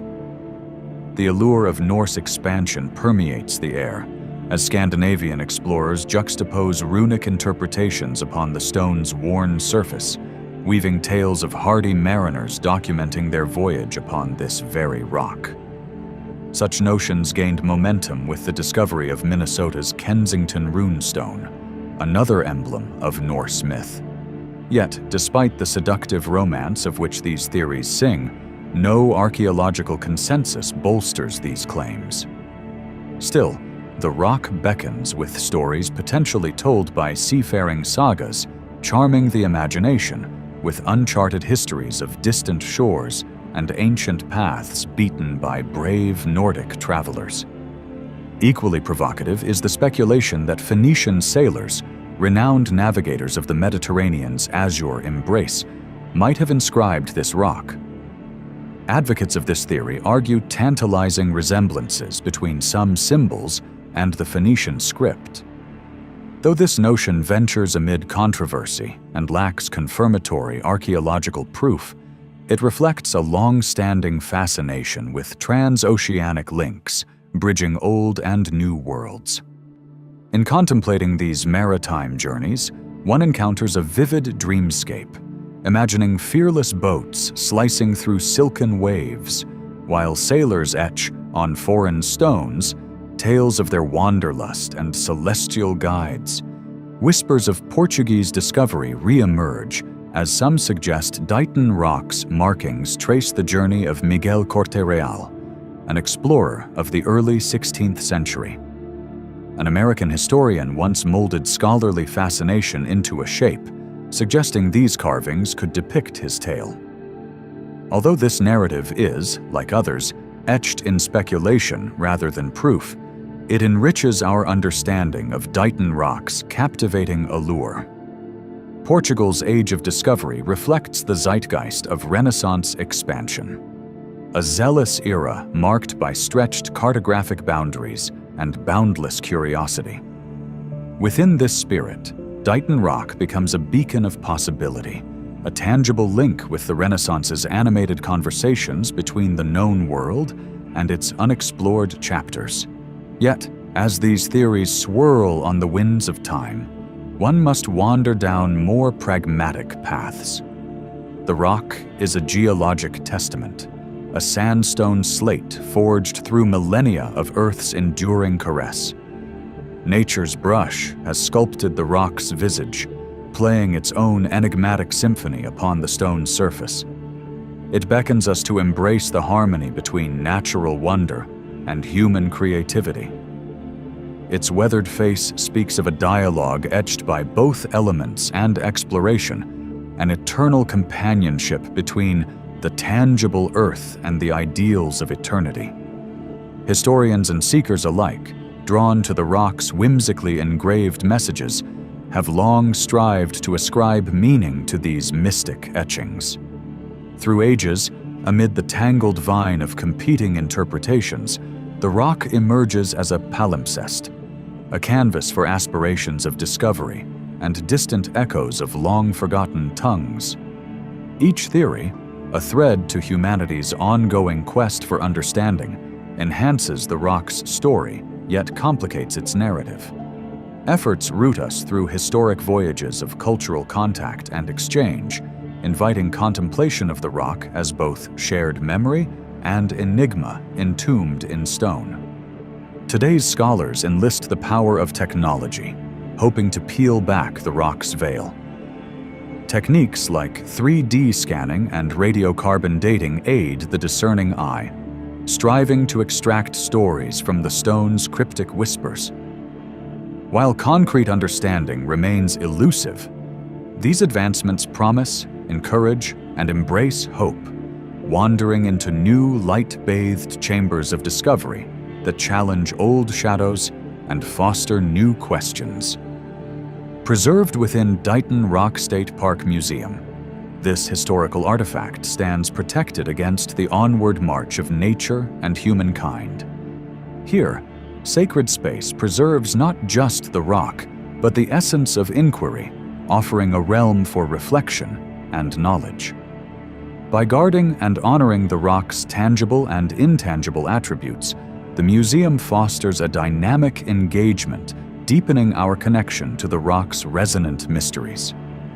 It becomes a portal for explorers of both the heart and mind, bathed in a luminescent quest for meaning and mastery over time's mosaic puzzle. The rock has summoned scholars from all quarters of the globe to partake in spirited debate.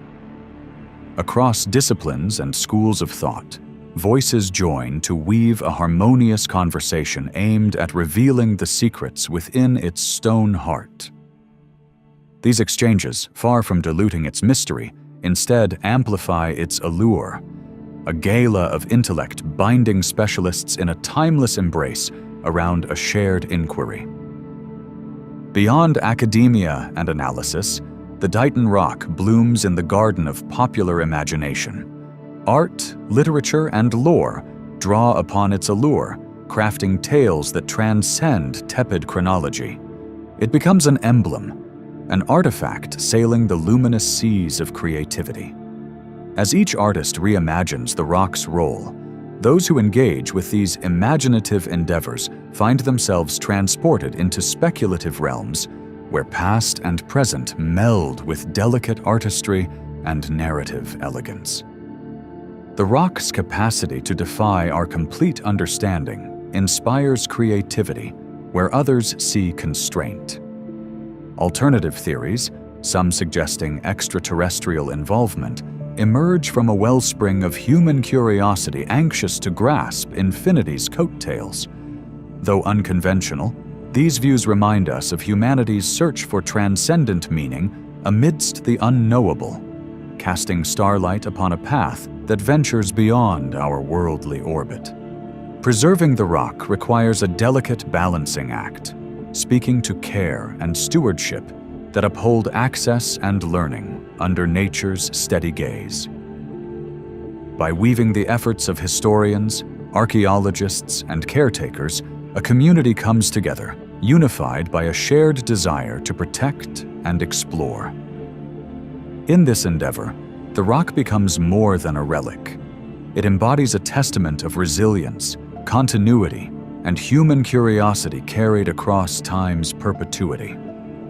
In Massachusetts, across oceans and landscapes, the rock's reverberations continue to captivate scholars and adventurers. As a global artifact, it becomes a touchstone of shared human history, tying continents with threads of exploration that question and connect, evoking dialogues of discovery and intrigue. Within this emergence, indigenous voices reclaim lost histories, weaving their narratives back into the rock's cherished lore. As custodians of tradition, they offer interpretations that cast refreshed perspectives, a vibrant mosaic of cultures bound together under the broader notion of a complex, interconnected human journey. Today's exploration of Dighton Rock celebrates histories both shared and distinct, the narratives forming bridges rather than chasms across our collective past. Since its surface first kissed by curious eye, the rock unveils vital intersections of cultural interactions. It becomes a pinpoint for shared memory, a reminder of hands once outstretched in mutual understanding, casting divisions aside. As a canvas for humanity's first strokes of expression, the rock's carvings align with a tradition existing from time immemorial. Rock art, a universal language etched across continents, embodies humanity's search for connection through symbol and shape. Each mark is a testament to the profound and enduring quest for understanding, spanning time and touching the human spirit. Within the marriage of science and art, of fact and mystery, Dighton Rock stands as both enigma and muse. It transforms factual reality into imagined landscapes, painting narratives that shimmer with possibilities of untold journeys and enduring legacies upon its sheltering surface. Far more than an artifact, Dighton Rock is a national treasure, a symbol of shared heritage that threads through generations, binding individuals within a collective past. Within it, our dreams are etched in tandem with knowledge, urging reflection upon the importance of preserving both the physical and spiritual legacy for future discovery. Challenges arise in interpreting ancient inscriptions, shrouded in fragmented evidence. Yet these mysteries ignite ceaseless attempts to unveil knowledge. While the riddles remain elusive, their examination compels us toward choices between certainty and conjecture, daring us to explore crossroads where history's echoes meet the unknown. Through its enduring presence, Dighton Rock forges connections across artifacts, linking narratives spanning cultures and ages. As symbols mutually embrace continents, they trace paths to our collective humanity. In contemplating the rock's mysteries, we glimpse not merely separate histories, but the interwoven tapestry of humanity's ancient and continuous narrative.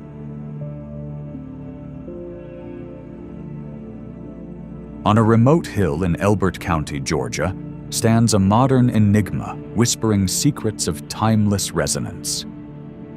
Erected in 1980, the Georgia Guidestones rise nearly 20 feet high, their imposing form echoing ancient echoes akin to Stonehenge.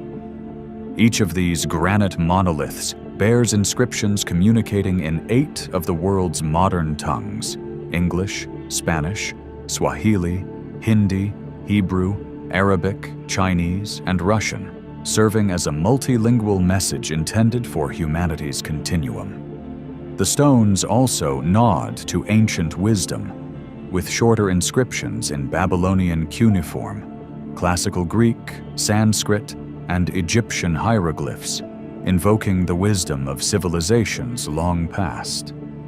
The birth of this mysterious monument is shrouded in enigma, tied to a man known only by the pseudonym R.C. Christian. Representing a small group of loyal Americans, Christian oversaw the creation of this grand structure through the Elberton Granite Finishing Company.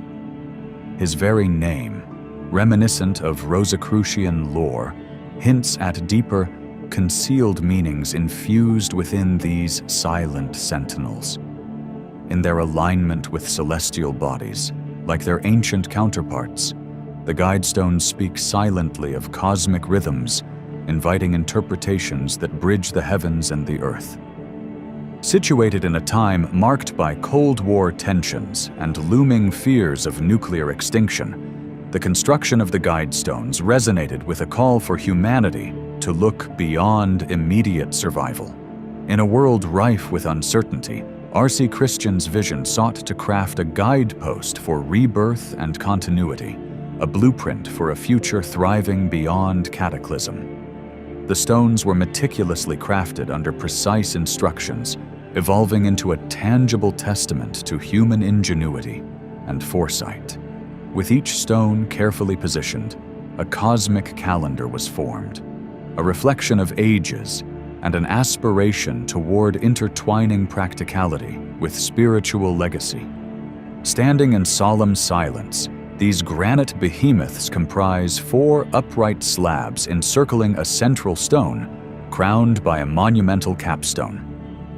This celestial design is not mere architecture, but a profound narrative carved into the earth itself.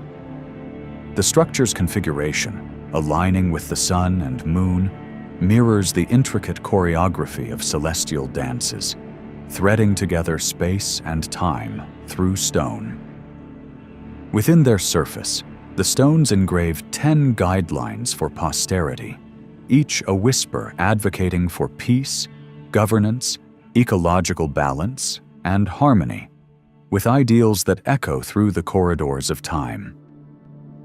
The most compelling element of the guide stones is the message carved upon them. Their guidelines propose maintaining a balance with nature, urging the reduction of humanity's footprint to ensure ecological harmony. In suggesting the mastery of one's own genetic destiny and the unity across diverse cultures, they reach beyond practicalities toward enlightenment, threading together a tapestry of communal hope.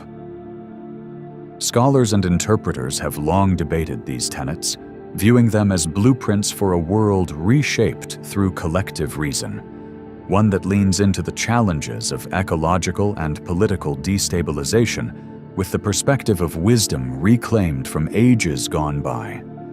Yet, at the heart of the guide stones lies the enigma of R.C. Christian, a ghostly presence orchestrating a narrative enriched by secrecy. Wrapped in incognito, the identity of this orchestrator invites speculation and intrigue, his anonymity providing fodder for endless theories. Was Christian a solitary visionary, a collective voice, or a conscious echo of Rosicrucian principles?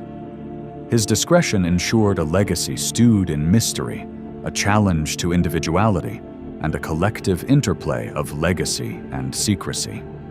His anonymity transforms the narrative woven into the stones, fueling debates and discussions that teeter on the edge of revelation and concealment.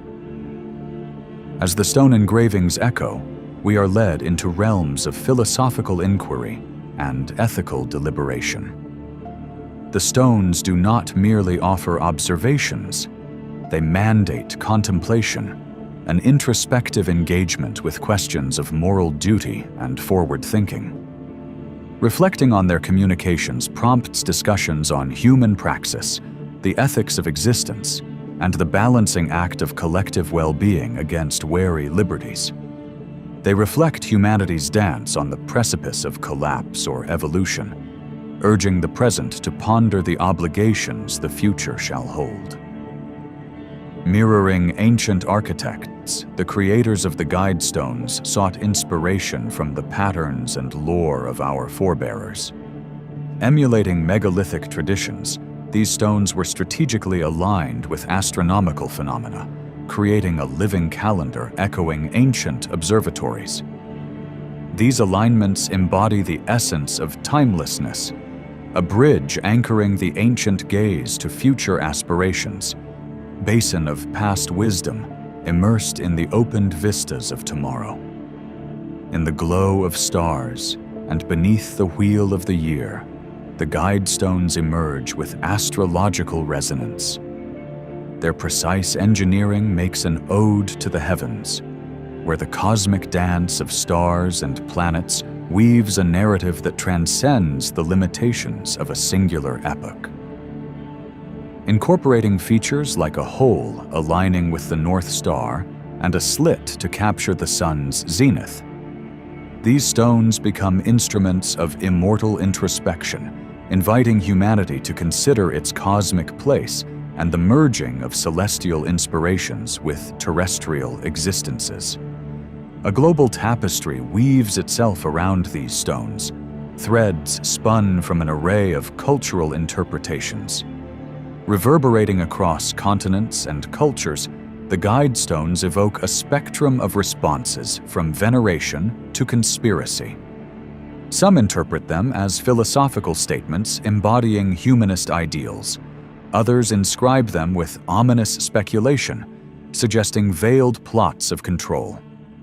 The media and scholarly discourse birth a kaleidoscope of values and anxieties, each viewing the stones through the prisms of their own cultural lens, questioning who controls narrative and legacy, and in what forms such narratives stand to shape humanity's path. The interplay between humanity and the natural world forms a crucial motif in the guide stone's message. Charged with the invocation of sustainable futures, they call for ecological awareness and an empathetic re-engagement with the Earth's tenacious cradle. They champion stewardship, echoing back to a kinder epoch where coexistence with nature was revered, a global guidance to rediscover lost synergism with the Earth. These inscriptions shimmer as reminders of a philosophy that hovers between care and caution, demanding a perceptive reading into ancient environmental imperatives. Yet, with reverence, the stones are not without critique. From their inception stirs a complex current of debate, challenging the intentionality behind their creation. Whether they suggest utopian ideals or sinister authoritarian blueprints remains an open question. Do these stones veil warnings against overpopulation and resource greed, clashing with modern democratic tenets? The enigmatic perceptions they conjure manifest in critical discourse, reflecting divergent philosophies and hinting broadly at the potential futures embedded within shadowy realms. Murmuring with spiritual inclinations, the stones connect corporeal and mystical domains through narratives akin to New Age thought. These insights flow across the seams of human consciousness, delving into the interconnected fabric woven by ancient and emergent philosophies. Through such alignments, the stones explore extended consciousness beyond material confines, aspiring toward holism and cohesiveness, nourished by burgeoning spiritual universes. They skirt the tangible, inviting the observer to drift in contemplative reverie. Wrapped within the myths and conjecture surrounding the guide stones are threads leading into the realms of conspiracy. Their call for unity and measured living incites theories of concealed power dynamics, alleged designs of a new world order steered by invisible hands. The enigmatic intertwining of truth and imaginative conjecture infuses the societal psyche, revealing tensions and suspicions shaped in the crucible of uncertainty. Whispering the ethos of indigenous wisdom, the guide stones advocate for an ethos honoring interconnections over dominations. Their messages fall into step with burned memories of pre-colonial equilibrium, recounting stories steeped in reverential traditions that revered symbiotic balance. In these echoes are voiced the unspoken philosophies of harmonic, enduring legacies enriching current existential frameworks. Centrally cited in contemporary discourse, the importance of ecological equilibrium surfaces from the stones' enduring vigil. Their messages become urgent, a plea for moderating humanity's swelling impact upon Earth's fragile ecosystems. With quiet insistence, the stones inspire a deeper reflection on how regenerative practices may evolve, better to cherish the Earth's remaining bounty and inspire societies oriented not merely toward sustenance, but sustainability. Entwined with reflections of technological awakening, the guide stones present philosophical palettes suggesting purposeful innovation over unchecked development. They reflect a cautionary tale, urging us to discern progress's value through empathetic empowerment rather than heedless escalation. A call to moderation echoes within, a balance against technological dominance, a reminder to temper advancement with sensitivity within a modern milieu. Their construction speaks to a mathematic symphony, weaving symbolisms etched in geometry that pay homage to timeless doctrines echoing cosmic narratives. The design reflects patterns transcending single epochs, reverberating whispers of geometric harmony. This elemental dance of numbers and form elevates the stones above their stationary elegance into metaphysical ripples, inspiring wonder and reflective communion amid geometric sonnets. Among the stone's earthly whispers, legends emerged of a mysterious time capsule enthroned beneath, awaiting epochs unraveling its enshrined contents. Such speculations tease the imagination, feed conjecture, casting the monument in roles not solely as guardians of messages, but vessels holding futures untold. Here, time intertwines into a continuum, tying their legacy to assumptions of suspense and eventual revelation, poised for unraveling through history's filtering sieve. Beneath temporal confines, a spiritual resonance weaves, blending earthly with esoteric dimensions stirring within the Georgia Guidestones. Their presence incites meditations on spiritual discoveries unabated by the firmament's watch, suggesting a journey transcending mere earthly beginnings. In such whispered tones, esoteric unveiling marries the mortals with the cosmos, merging horizonary glimpses and sublime ruminations. Through interpretations both political and social, murmurs cascade from the engravings. Concealed in these stones lie commentaries upon human endeavors to dissolve barriers defining governance and resources. Enhanced moral flexibility folds into the present's dialogues, unveiling missed possibilities envisioned beyond entrenched stagnations, harnessed to facilitate engaging synergistic progressions. The eventual destruction of the Guidestones, like the surprise of their fruition, has stirred currents darker than envisioning. A canvas marked by an explosion in July 2022 marked not an ending, but an evolving lore. This act of destruction, mirroring wider societal dialogues about the sanctity of symbols and memory, adds to the mystery, perplexity fueling further contemplation. Beyond the physical stones, their enduring voice resonates through time, a lingering legacy shaping stories for eras yet conceived. From their enigmatic inception springs a refined commitment, breathing life into newly echoed questions, offering wisdoms of perspective recalibrated, inspirations of noble futures birthed upon the unstable edge of time, aflame with promise.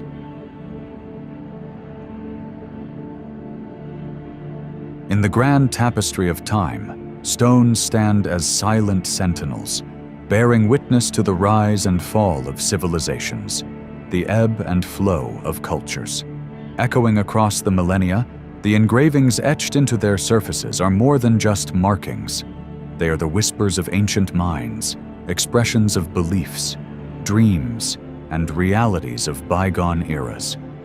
Yet, the true challenge that remains is deciphering these whispers amidst the cacophony of contemporary interpretations and biases.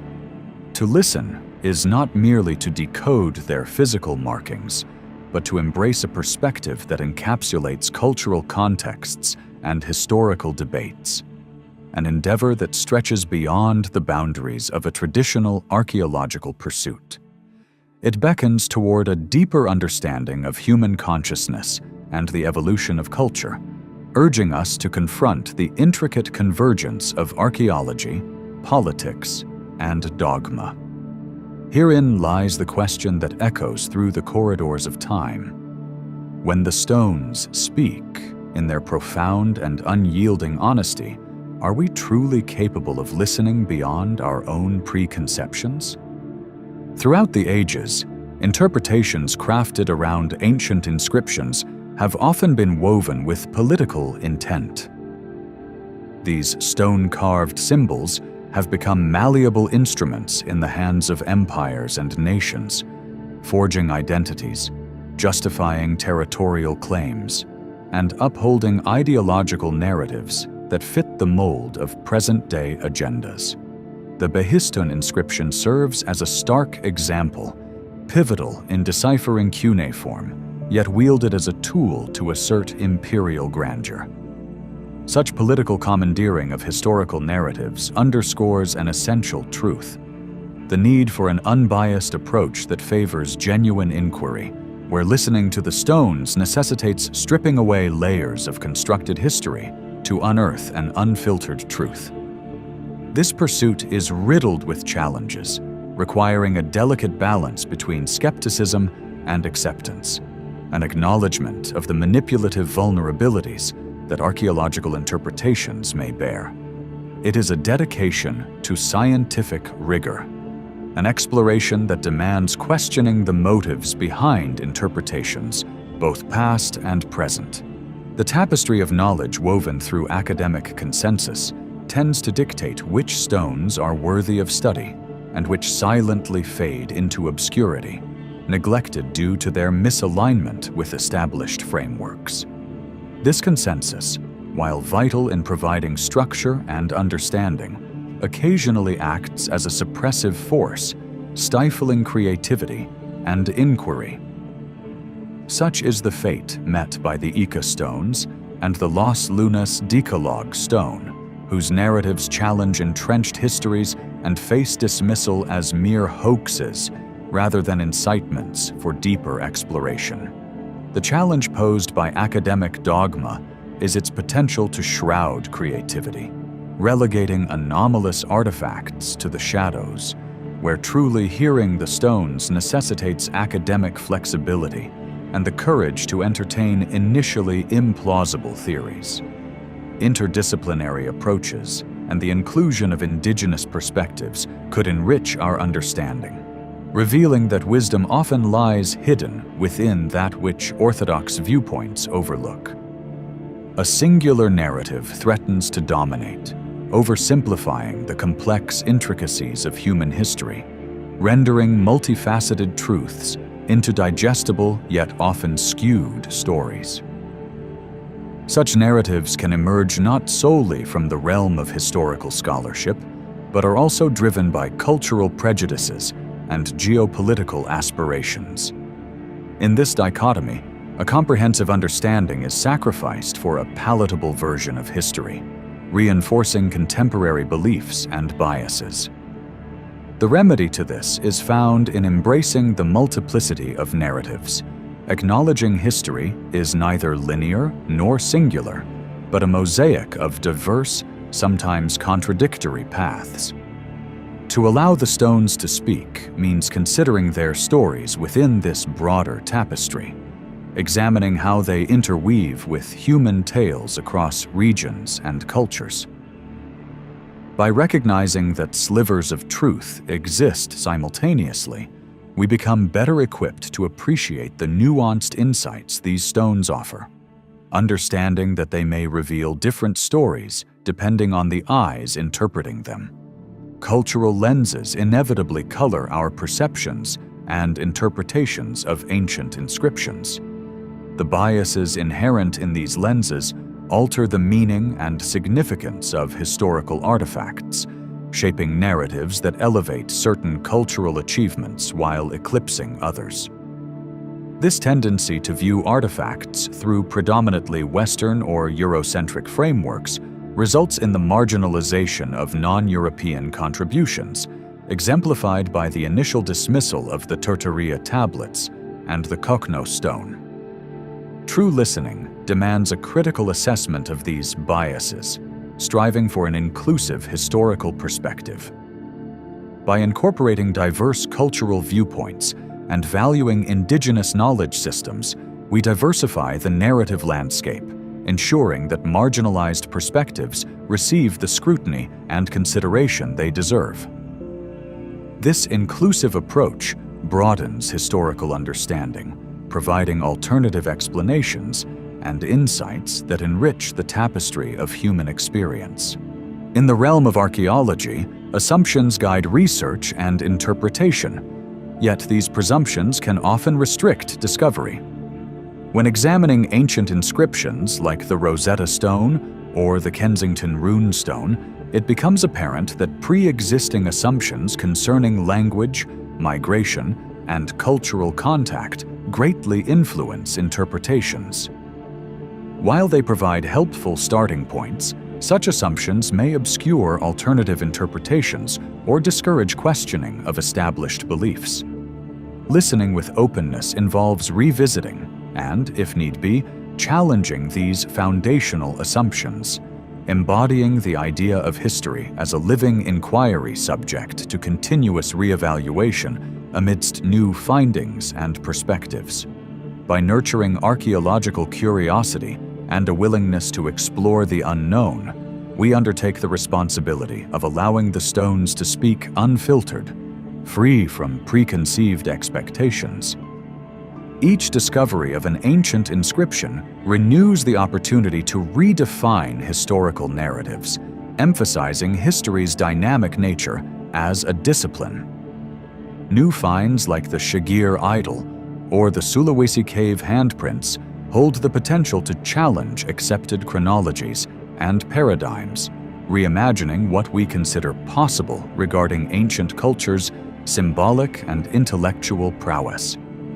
By allowing these discoveries to influence our understanding openly and objectively, we embrace the natural fluidity of interpreting historical records.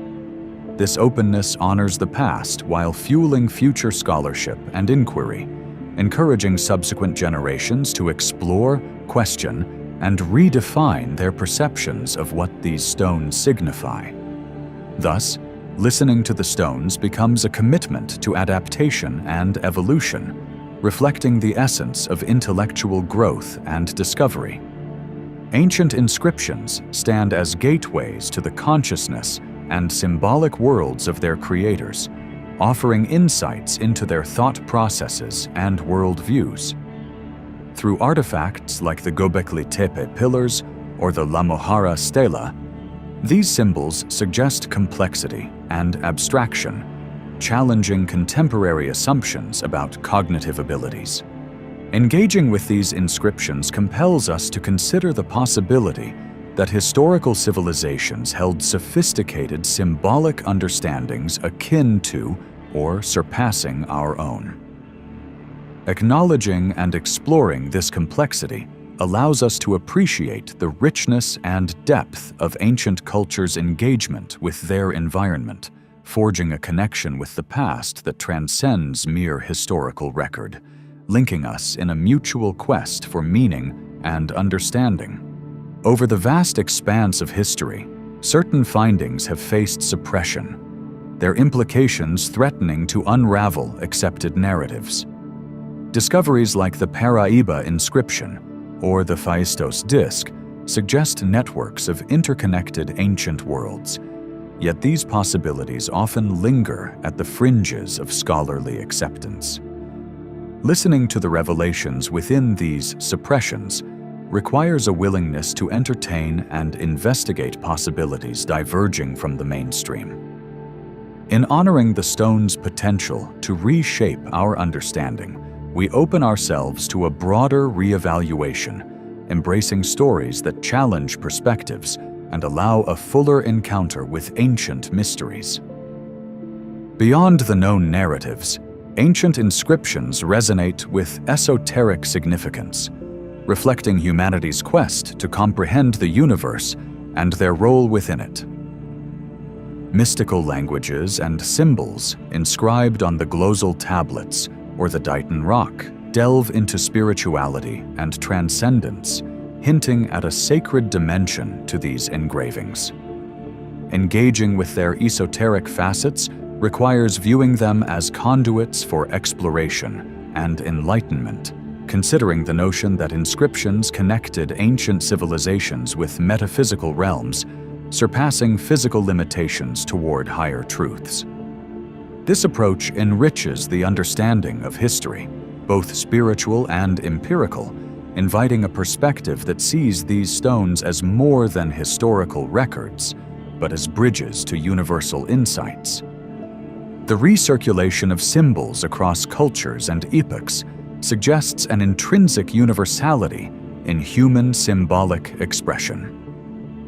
Evident in artifacts like the Tertaraya tablets and the Shigir idol, this phenomenon raises questions around cross-cultural connections and the consistency of symbolic systems throughout history. By recognizing recurring motifs as evidence of shared human experiences and cognitive processes, we widen our comprehension of ancient interconnectedness, contemplating that symbolism was a common language transcending time and geography. Embracing this continuity leads to a more holistic understanding of ancient human expression. Expanding archaeological paradigms is crucial as exploration boundaries continue to widen. Integrating interdisciplinary methods, technological advancements, and alternative narratives into the study of inscriptions fosters an understanding of human history's multifaceted nature. Such openness to varied methodologies reconstructs ancient narratives with enhanced accuracy, promoting dialogue between past and present. By embracing this expanded paradigm, we better equip ourselves to listen genuinely to the stones, acknowledging history's complexities. Breaking ground with technological advancements has transformed the study of ancient inscriptions, allowing for detailed analyses previously unattainable.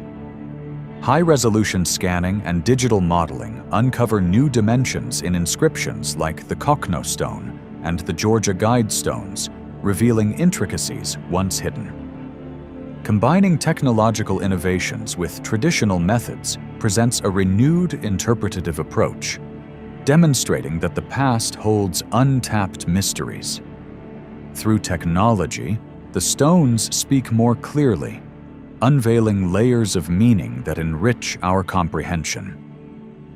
Reconstructing the narratives that stones hold is an imperative assignment, despite the challenge of retrieving lost context.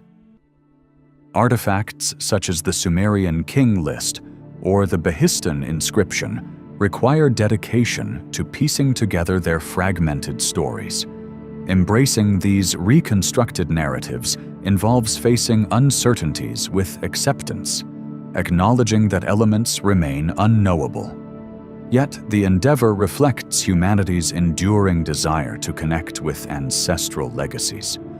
In engaging with ancient echoes, we ensure their resonance in the present contributes to contemporary thought.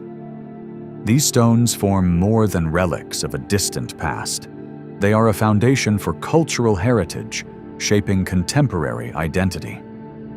Artifacts like the Rosetta Stone and Kensington Rune Stone illuminate lineage, tradition, and interconnectedness, tying together modern narratives with ancestral wisdom.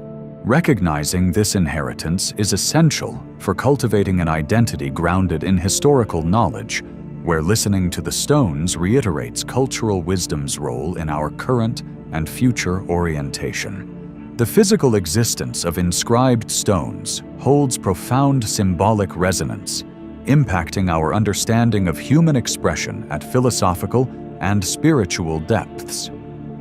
Artifacts like the Nazca lines to the Sulawesi cave handprints capture reflections of divine, societal, and existential contemplations that transcend time. Engaging with these symbolic resonances invokes openness and contemplation, seeing stones as conduits linking tangible experiences with the intangible.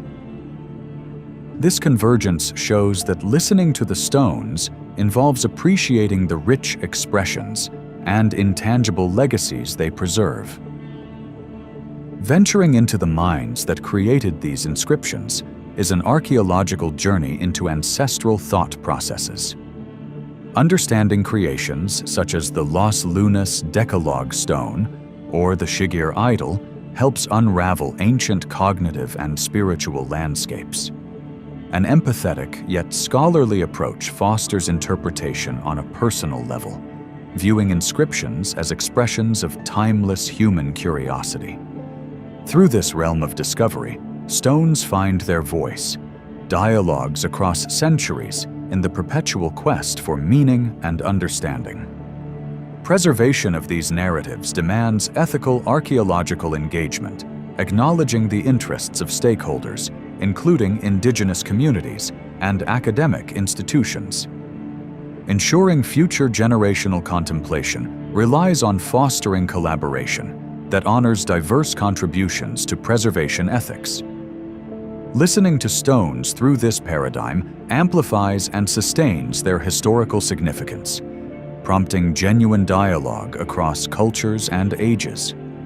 Through such ethical stewardship, stones continue to speak, honoring their importance across the expanse of human timelines. The ancient voices captured in stone echo wisdom that encourages modern reflection, guiding future pathways. The narratives of resilience, creativity, and adaptation inscribed within these artifacts resonate with contemporary challenges. To hear these echoes is to see their lessons as navigational aids, merging past insights with present uncertainties. By bridging past and present, we apply ancestral wisdom to modernity, completing a reverent embrace of ancient messages as lessons for advancing forward. As this journey through stone narratives concludes, we find ourselves at history's nexus, standing amidst the echoes of the past and whispers of the future. This odyssey reveals that history is both observed and shaped by those willing to listen. Our willingness to engage with engraved stories deepens the connection between past epochs and present realities. The stones continue their silent dialogue, offering echoes that guide, inspire, and challenge. How we choose to listen will determine not only our interpretation of individual stories, but the broader tapestry of human history itself.